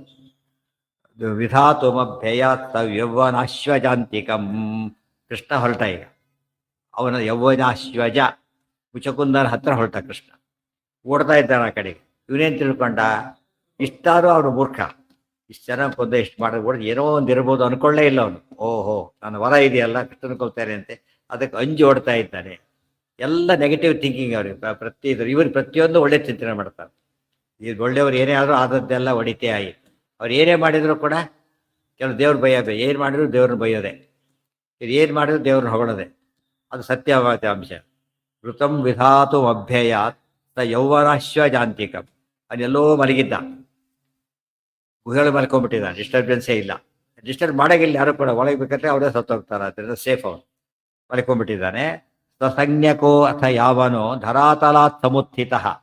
ಸ್ವಲ್ಪ ಹೊತ್ತು ಎಚ್ಚರ ಆಯ್ತು ಇವನಿಗೆ, ಯಾರಿಗೆ? ಕಾಲಯವನಿಗೆ. ಕೃಷ್ಣ ನೋಡಿದ ತಕ್ಷಣ ಒಳ್ಳೆ ಶುರು ಮಾಡಿದ. ನಿಜವಾಗ್ಲೂ ಓಡೋ ಐಡಿಯಾನೇ ಇದ್ದಿದ್ರೆ ಎಚ್ಚರ ಆಗೋರೆ ಕಾಯ್ಬೇಕಾತಕ್ಕೆ, ಹೌದಲ್ಲ? ಅಲ್ಲೇ ನಿಂತಿದ್ದಾರೆ, ನೋಡಿದ ತಕ್ಷಣ ಒಳ್ಳೆ ಶುರು ಮಾಡ್ತಾರೆ. ಇದು ನಿಜವಾದ ಅರ್ಥದಲ್ಲಿ ನೋಡ್ಬೇಕಾದ್ರೆ. ಕೆಲವರೆಲ್ಲ ಸ್ಟ್ರಾಟಜಿ ಭಾಳ ಇಂಪಾರ್ಟೆಂಟ್. ನಾವು ಏನೋ ಕಥೆಗಳು ಓದ್ಬೇಕಾದ್ರೆ ಧೈರ್ಯ ಅರ್ಥ ಮಾಡ್ಕೊತಾ ಇರಬೇಕು. ಸಾವಿತ್ರಿ ಕಥೆನೇ ಬರುತ್ತೆ. ಮೊನ್ನೆ ಬಟ್ ಸಾವಿತ್ರಿ ಹುಣ್ಣಿಮೆ ಆಗಿದೆ. ಯಮದೇವ್ರು ಏನು ಮಾಡಿದರು? ಹೊರಟು ಬಿಟ್ರು. ಆಮೇಲೆ ಜನ ಏನು ತಿಳ್ಕೊಂಡ್ಬಿಟ್ರು? ಜನ ಭಾರಿ ಬುದ್ಧಿವಂತಿಕೆಯಿಂದ ಸಾವಿತ್ರಿ ವರ ಕೇಳ್ತಾವಲ್ಲ, ಯಮದೇವರು ಸೋತು ಬಿಟ್ರು. ಯವನ ಸೋಲು ಅಂತ ನಾಟಕ ಮಾಡಿದ್ದಾರೆ, ಗೊತ್ತಾರೆ ಅದನ್ನ? ರೇಡಿಯೋ ಪ್ಲೇ, ಯವನ ಸೋಲು ಅಂತ ಹೇಳಿದ್ರು. ಅದಕ್ಕೆ ಯಮ ದಡ್ತನ ಮಾಡ್ಕೊಬಿಟ್ಟು ಏನೋ ಮಾಡಿ ಸಿಕ್ಕಾಕೊಂಡ್ಬಿಟ್ಟು ಕೊಟ್ಟುಬಿಟ್ಟ. ಅವಿನ ಮೇಲೆ ಇಂಥ ಪತಿಯವರ ತಂಟೆಗೆ ಹೋಗ್ಬಾರ್ದು, ನಾನು ಗೆದ್ದು ಬಿಡ್ತಾರೆ ತಿಳ್ಕೊಂಬಿಟ್ಟೆ. ತಪ್ಪದು. ಯಮದೇವರಿಗೆ ನಿಜವಾಗ್ಲೂ ಕೊಲ್ಲೋ ಉದ್ದೇಶ ಇದ್ದರೆ ಏನು ಮಾಡ್ಬೋದಾಗಿತ್ತು ಅವರು? ಹೇಳಿ ನೋಡೋಣ, ಏನು ಮಾಡ್ಬೋದಾಗಿತ್ತು? ಒಟ್ಟು ಕಣ್ಣಿಗೆ ಕಾಣ್ತಿದ್ದಿಲ್ಲ. ಕಣ್ಣಿಗೆ ಕಾಣಬೇಕು, ಯಮದೂತರ ಕಣ್ಣಿಗೆ ಕಾಣೋದಿಲ್ಲ, ಅವರೇ ಕಾಣಬೇಕಾಗಿತ್ತು. ಕಂಡ್ರೋದೇನರ್ಥ? ಅವ್ರು ಅನುಗ್ರಹ ಮಾಡೋ ಉದ್ದೇಶದಿದ್ದಾರೆ ಬಂದಿದ್ದಾರೆ ಅಂತ ಅರ್ಥ ಆಯ್ತಾ? ಈಗ ಅದು ಫಸ್ಟ್ ಸ್ಟೇಜ್. ಅದು ಸೆಕೆಂಡ್ ಮುಂದೆ ಹೊರಟರು. ಸಾವಿತ್ರಿಯಿಂದ ಹೋಗ್ತಾ ಇದ್ದಾಳೆ. ಅವ್ರು ಏನು ಮಾಡ್ಬೋದಾಗಿತ್ತು? ಮೇಲಕ್ಕೆ ಹೋಗಕ್ಕೆ ಸಾಧ್ಯ ಇಲ್ಲ ಒಬ್ಬ ಹೆಂಗಸಿಗೆ. ಅರ್ಥ ಏನದಕ್ಕೆ? ಪ್ರಾವಿಡೆಂಟ್ ಅವರೇ ಮಾಡಿದಾರೆ ಬರ್ಲಕ್ಕೋಸ್ಕರ, ಒಳ್ಳೇದಾಗಲಿ ಅಂತ ಹೇಳ್ಬಿಟ್ಟು. ಗೊತ್ತಾಯ್ತಾ? ಇಲ್ಲವ್ರು ಅಲ್ಲಿ ನೋಡಿ ಕೈ ಮುಗಿದ್ರೆ ಟಾಟಾ ಮಾಡಿ ಊಟ ಮುಗಿದೋಗ್ತಿತ್ತು ಅಷ್ಟೇ. ಬಸ್ ಹತ್ತಿದ್ರೆ ಇಳಿಸ್ತಕ್ಕ ನಮ್ಮ ಕೈಯಲ್ಲಿ ಆಗಲ್ಲ, ದೇವತೆಗಳು ಹೇಳಕ್ಕಾಗತ್ತಾ? ಅದೇನು ಮಾಡಿರೋದ್ರಿಂದ ಅವರು ಅನುಗ್ರಹ ಮಾಡೋ ಉದ್ದೇಶ ಅವರಿಗಿತ್ತು. ಯಾಕೆ ವ್ರತ ಎಲ್ಲ ಮಾಡಿದ್ದಾಳೆ ಪಾಪ, ಆಕೆ ಅನುಗ್ರಹ ಸಂಪಾದನೆ ಮಾಡಿದ್ದಾಳೆ. ಆಮೇಲೆ ಇನ್ನೇನು ಮಾಡಬಾಯಿತು? ವರ ಕೊಟ್ಟ ಮೇಲೆ ಒಂದಾದ್ಮೇಲೆ ಹೋಗೋದು ಬಾಯಿ ಆದರೆ ಮುಗಿದೋಗ್ತಿತ್ತು ಅಷ್ಟೇ. ಕೊನೆ ಸತ್ ಬಾಯಿ ಆಗ್ಬಿಡ್ತಾರೆ ಕೊಟ್ಟ ಮೇಲೆ, ಆಗಲೇ ಬಾಯಿ ಆದರೆ ಮುಗಿದೋಗ್ತಿತ್ತು. ಯಾಕೆ? ಅವ್ರ ಉದ್ದೇಶ ಏನಿದೆ? ಉದ್ಧಾರ ಮಾಡಲಿಕ್ಕೆ ಬಂದಿರೋದು. ಅದಕ್ಕೆ ಆಚೆ ಎಲ್ಲಿ ದೇವತೆಗಳು ಸೋತಂತೆ ಕಾಣುತ್ತೋ ಆ ಸೋಲಲ್ಲ, ಅನುಗ್ರಹ ಅಂತ ತಿಳ್ಕೊಳ್ಳಿ. ಅರ್ಥ ಆಯ್ತಾ? ಎಲ್ಲಿ ನಾವು ಗೆದ್ದೆ ಅಂತ ತಿಳ್ಕೊಂಡ್ಬಿಟ್ರೆ ನಮ್ಮ ಸೋಲೆ ಆ್ಯಕ್ಚುಲಿ. ಅವರು ಅನುಗ್ರಹ ಮಾಡಿದ್ದಾರೆ. ಈ ಮಾತು ಸರಿಯಾಗಿ ತಿಳ್ಕೊಳ್ಳೋದಕ್ಕೆ ಆಚಾರ್ಯ ನಿರ್ಣಯ ಬರೀದೇ ಹೋದ್ರೆ ಯಾವುದೂ ಗೊತ್ತಾಗ್ತಿದ್ದಿಲ್ಲ. ದೇವತೆಗಳಿಗಿಂತ ಒಬ್ಬ ಹೆಂಗಸು ಭಾರಿ ದೊಡ್ಡವಳಾಗ್ಬಿಡ್ತಾರೆ ಇದ್ದಕ್ಕಿಂತ. ಯಾರ ಅವತಾರನೂ ಅಂತ ಹೇಳಿಲ್ಲ ಆಕೆ, ಯಾರ ಅವತಾರನೇ ಇಲ್ಲ. ಒಬ್ಬ ಆರ್ಡಿನರಿ ಒಬ್ಬ ಹೆಂಗಸು ಯಮದೇವರನ್ನು ಗೆದ್ದು ಬಿಟ್ಲಲ್ಲ ಅಂತ ಕೇಳಿದರೆ ದೇವತೆಗಳ ಮಹತ್ವನೇ ಹೋಯ್ತು ಅಲ್ಲಿಗೆ. ಅರ್ಥ ಆಯ್ತಾ? ಅನುಗ್ರಹ ಮಾಡಿದ್ದಕ್ಕೆ ಇದೆಲ್ಲ ಆಯ್ತೆ ಹೊರತು ಬೇರೆ ಅಲ್ಲ. ಇಲ್ಲೂ ಹಾಗೇನೆ ಕೃಷ್ಣ ಏನ್ ಮಾಡಿದ, ಈಗ ಓಡಿ ನಿಜವಾದ ಸೋಲ್ತೆ ಇದ್ದ ಭಯ ಇದ್ದಿದ್ರೆ ಅಲ್ಲಿ ಆಲೆ ಕೊಲ್ಬೋದಾಗಿತ್ತು ಇವ್ರು ಮಲಿದವನ್ನ, ಅಥವಾ ದೂರ ಓಡೋಗ್ಬೋದ. ಈಗ ಓಡ್ತಾರೆ ಅಂದ್ರೆ ಅರ್ಥ ಏನು? ಅದಕ್ಕೋಸ್ಕರ ಕಾಯ್ತಾ ಇದ್ದಾರೆ, ಒಂದು ಹಿಡಿದು ಮೋಸ ಹೊಡಿಲೇಬೇಕು ಅಂತ. ಆಗ ಸಸಂಜ್ಞಕೋಥ ಯಾವನೋ ಧರಾತಲಾತ್ ಸಮುತ್ಥಿತ. ಅದಕ್ಕೆ ನಮ್ಮ ಪದ್ಧತಿ ಯಾವುದೇ ವ್ರತ ನಿರ್ವಿಘ್ನವಾಗಿ ಮುಗಿದ್ರೆ ದೇವತೆಗಳು ಸ್ವೀಕಾರ ಮಾಡಿದ್ದಾರೆ ಅಂತ ಅರ್ಥ. ಗೊತ್ತಾಯ್ತಾ?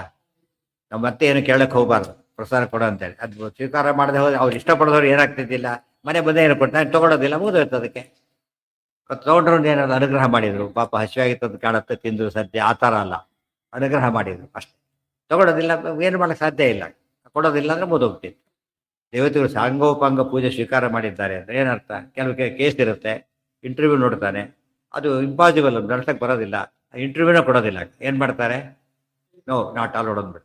ಇಂಟರ್ವ್ಯೂ ಕೊಟ್ಟಂದ್ರೆ ಒಂದು ಸ್ಟೇಜ್ ಏನಾಯ್ತು ಅವನಿಗೀಗ, ಒಂದು ಕೇಸಲ್ಲಿ ಡಿಸ್ಮಿಸ್ ಮಾಡಿದ್ರೆ ಅಪೀಲ್ ಅಂತಾರಲ್ಲ ಹಾಗೆ, ಡಿಸ್ಮಿಸ್ ಮಾಡಿದ್ರೆ ಮುಂದೆ ಚಾನ್ಸೇ ಇಲ್ಲ. ಅಪ್ರೂವ್ ಮಾಡಿದ್ರೆ ಏನಾಗ್ಬೋದು, ಮುಂದೆ ಗೆಲ್ತಾನೆ ಅಂತ ಏನೂ ಅಲ್ಲ, ಬಟ್ ಏನು ಚಾನ್ಸಸ್ ಇದೆ ಅಲ್ಲೇನು, ಯಾಕೆ ಪಾಯಿಂಟ್ ಇದೆ ಅಂತ ಅರ್ಥ. ಆ ದೃಷ್ಟಿಯಿಂದ ಯೋಚನೆ ಮಾಡೋದನ್ನ ಕಲ್ತ್ಕೊಂಡ್ರೆ ನಾವು ದೇವತೆಗಳ ಜೊತೆ ಡೈರೆಕ್ಟ್ ಬಂದು ಮಾತಾಡೋದಿಲ್ಲ. ಈ ರೀತಿ ಅವಕಾಶ ಕೊಡೋದೇ ಅವ್ರು ಉದ್ಧಾರ ಮಾಡ್ತಾರೆ ಅಂತ. ನಿಪಾತ್ಯಯಾಂತಮೀಶ್ವರಂ ಸಪೃಷ್ಟತೋನ್ಮಯಾತ್ಕೃತ. ಓ ಈಗಲಾದ್ರೂ ಸಿಗ್ತಾರೆ ನೋಡ್ತೀನಿ ಅಂತ ಹೊರಟ, ಯೋಚನೆ ಕೂಡ ಮಾಡಲಿಲ್ಲ. ಧರಾತಲಾತ್ ಸಮುತ್ಥಿತ ನಿಪಾತ್ಯಯಾಂತಮೀಶ್ವರಂ. ತನ್ನ ಬೀಳಿಸಿ ಓಡೋಗ್ತಿದ್ದ ಕೃಷ್ಣನ್ ನೋಡಿಬಿಟ್ಟು ಪೃಷ್ಠತೋ ಅನ್ವಯಾತ್ಕೃತ, ಹಿಂದಿನಿಂದ ಅನ್ವಯ ಹಿಂಬಾಲಿಸಿ ಓಡ್ತಾ ಇದ್ದಾರೆ, ಶಿಷ್ಟಿನಿಂದ ಓಡ್ತಾ ಇದ್ದಾರೆ. ಹರಿರ್ಗೃಹಾಂ ನೃಪಶ್ಯತು ಪ್ರವಿಶ್ಯ ಸವ್ಯವ್ಯವಸ್ಥಿತ ಸ ಯಾವರ ಪದಾಹರ ನೃಪಂ ಸತಂ ದದರ್ಶ್ಯ. ಅದು ಇವರು ತೋರಿಸೋ ಪ್ರಕಾರ ಬದರಿಯಿಂದ ಮುಂದೆ ವಿಷಗುಂದ ಗುಹಾ ಅಂತ ಒಂದಿದೆ, ಅದು 15 ಕಿಲೋಮೀಟರ್ ದೂರ ಆಗುತ್ತಂತೆ. ಮತ್ತೆ ಇವತ್ತು ಯಾವುದೋ ಒಂದು ವರ್ಷಕ್ಕೆ ಯಾವುದೋ ಕೆಲಸಕ್ಕೆ ಹೋಗ್ತಾರೆ, ಬುಡದ ಹೊಲಕ್ಕೆ ಬರೋದಿಲ್ಲ. ಅದು ಬುಡದ ಬದರಿ ಹೊಲಕ್ಕೆ ಬರಲ್ಲ ಅವಳೋ ದಿವಸ. ಬದರಿಯಿಂದ ಅಲ್ಲಿ ಹೋಗ್ಬೇಕಾದ್ರೆ ಅದು ಒಂದು ಯಾವುದೋ ದಿವಸ ಇದೆ ಅಂತ, ಆ ದಿವಸ ಹೋಗ್ತಾರೆ, ಕೃಷ್ಣ ಉದ್ಧಾರ ಮಾಡಿದ ದಿವಸ ಅಂತ ಹೇಳಿ ಅದು ಹೇಳ್ತಾರೆ. ಅಲ್ಲಿ ಮಧುರೆಯಿಂದ ಕೃಷ್ಣ ಎಲ್ಲಿ ಓಡ್ತಿದ್ದಾನೆ, ಈಗ ಬದರಿವರೆಗೂ ಓಡ್ತಾರೆ. ಲಾಂಗೆಸ್ಟ್ ರನ್ನಿಂಗ್ ರೇಸ್ ಅದು. ಎಷ್ಟು ಕಿಲೋಮೀಟರ್ ಲೆಕ್ಕ ಹಾಕಿ ನೋಡೋಣ, ಸುಮಾರು ಒಂದು 800-900 ಕಿಲೋಮೀಟರ್ ಆಗುತ್ತೆ ಅಲ್ಲಿಂದ. ಎಲ್ಲಿಗೆ ಬದರಿಗೆ ಅಷ್ಟು ದೂರ ಆಗುತ್ತೆ. ಅಲ್ಲಿಂದ ಡೆಲ್ಲಿಯಿಂದ ಹರಿದ್ವಾರದಿಂದ ಓಡಬೇಕು. ಇಷ್ಟು ಲೆಕ್ಕ ಇಟ್ಕೊಂಡ್ರೆ ಲಾಂಗೆಸ್ಟ್ ರನ್ನಿಂಗ್ ರೇಸ್ ಅದು. ಎಷ್ಟು ಪುಣ್ಯ ಬರ್ತಿತ್ತು ಅವರಿಗೆ, ಕಾರ್ಯವರಣಿಗೆ ಸ್ವಾಮಿಗಳಿಂದ ಹೋಗಿದ್ವಿ ಭಾರಿ ಪುಣ್ಯ ಬರ್ತು ಅಂತ ಹೇಳೋದಿಲ್ಲ. ಕೃಷ್ಣನಿಂದಲೇ ಬದರಿ ಯಾತ್ರೆ ಆಗ್ತಿತ್ತು. ಏನಿಲ್ಲ, ಪಾಪಿಗಳು ಎಲ್ಲೋದ್ರೆ ಏನದು, ಪಾಪ ವೃದ್ಧಿ ಆಗತ್ತೆ ಹೊರತು ಪುಣ್ಯ ಬರೋದಿಲ್ಲ ಅವ್ರಿಗೆ. ಓಡಿದ ಯಶೋಧನೆ ಓಡಿದ್ಲು, ಯಶೋಧೆ ಓಡಿದ್ದು ಕೃಷ್ಣ ಸಿಕ್ಕ, ಇವರು ಓಡಿದ ಕೃಷ್ಣ ಸಿಗಲಿಲ್ಲ. ಯಾತಕ್ಕೆ? ಇವರು ಕ್ರುಧ ನೋಡಿ ಏನಿದೆ. ಯಾತಕ್ಕೆ ಓಡಿದ ಇವನು? ಶಿಷ್ಟಿನಿಂದ ಓಡಿದ. ಯಶೋಧೆ ಓಡಿದ್ದ ಯಾತಕ್ಕೆ? ಭಕ್ತಿ ಇದೆ, ಹಿಡಿಲೇಬೇಕು ಅಂತ ಭಕ್ತಿ ಇದೆ. ಇವ್ರಿಗೆ ಕೊಲ್ಲೋ ಉದ್ದೇಶ ಇದೆ ಅವನಿಗೆ, ಅಲ್ಲಿ ಹಿಡಿಬೇಕು ಭಕ್ತಿಯಿಂದ. ಹಿಡಿದು ಏನು ಮಾಡಬೇಕು?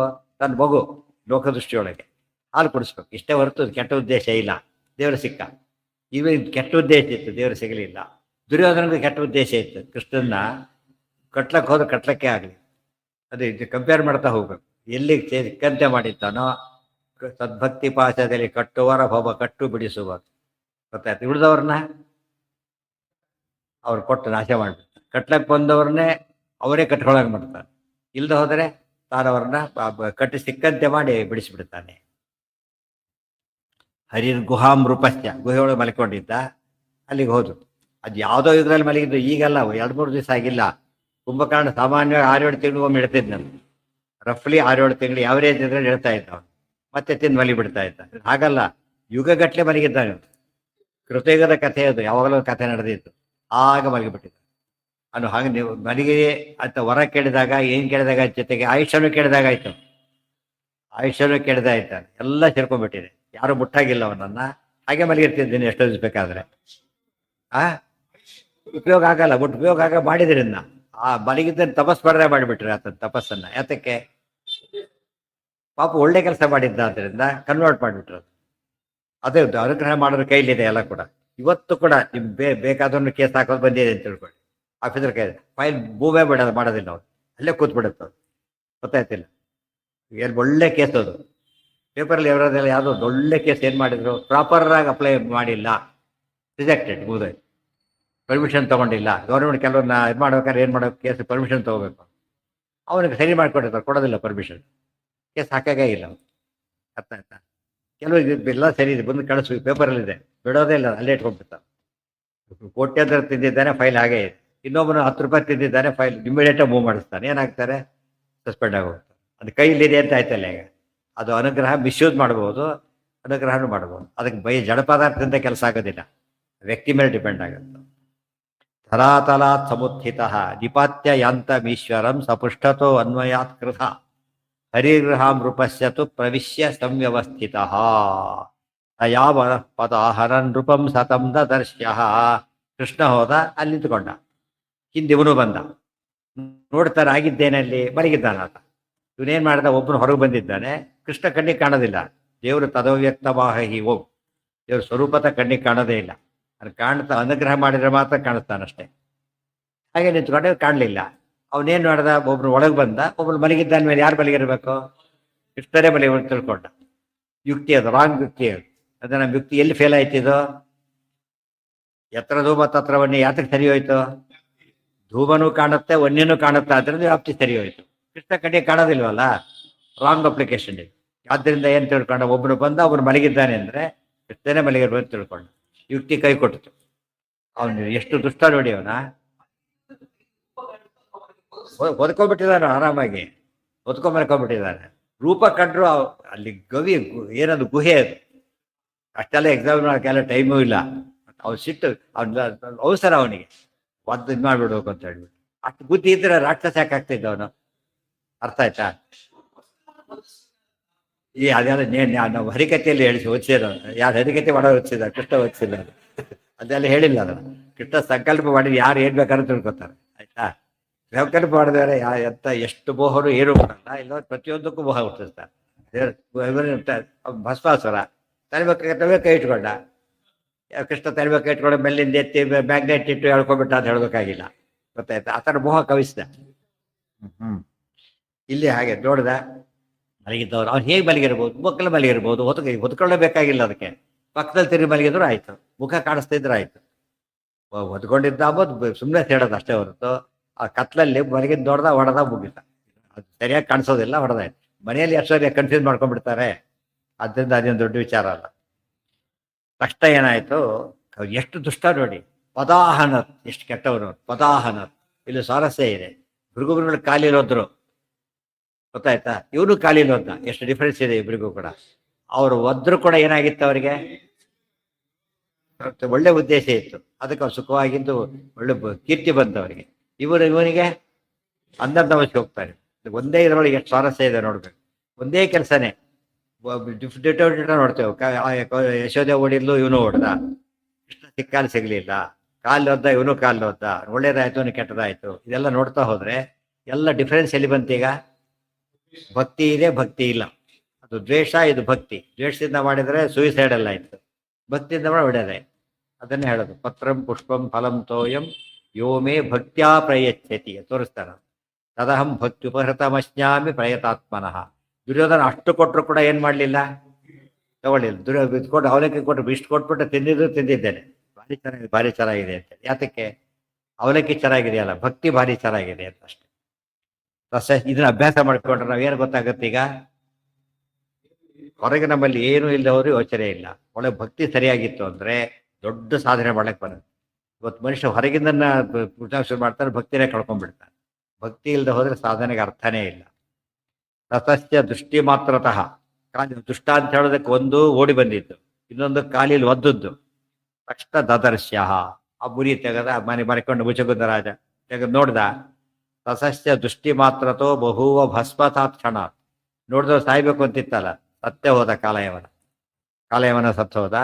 ಸಯೇವ ವಿಷ್ಣುರವ್ಯಯೋ ದದಾಹ ತಂ ವನ್ನಿವತ್. ಒಂದು ಪ್ರಶ್ನೆ ಬರ್ತದೆ, ಅಷ್ಟು ದೇವತೆಗಳ ವರ, ಇವನಿಗೆ ರುದ್ರದೇವರ ವರ ಇದೆ. ಯಾರಿಗೆ? ಸುಲಭವಾಗಿ ಒಂದು ಪ್ರಶ್ನೆ ಬಹಳ ಇಂಪಾರ್ಟೆಂಟ್ ಇದೆ.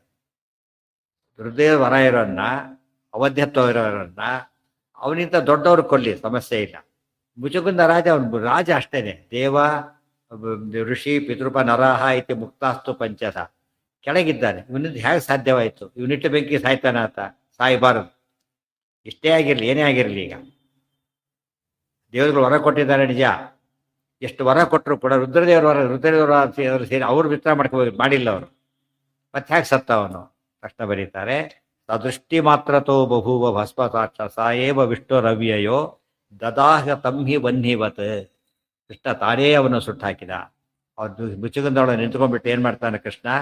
ದೇವತೆಗಳು ಪ್ರಾರ್ಥನೆ ಮಾಡಿದ್ರಲ್ಲ, ಅವ್ರಿಗೆ ತಥಾ ವರ ಕೊಟ್ಟಿದ್ದಲ್ಲ, ವರ ತಾನೇ ಸತ್ಯ ಮಾಡ್ದ ಅಂತ. ಇದೆಲ್ಲ ಯಾವಾಗ ಗೊತ್ತಾಗುತ್ತೆ? ಸುಮ್ಮನೆ ಭಾಗವತ ಹೋದ್ರೆ ಗೊತ್ತಾಗೋದಿಲ್ಲ, ನಿರ್ಣಯ ಸಮೇತ ಹೋದ್ರೆ ಗೊತ್ತಾಗುತ್ತೆ.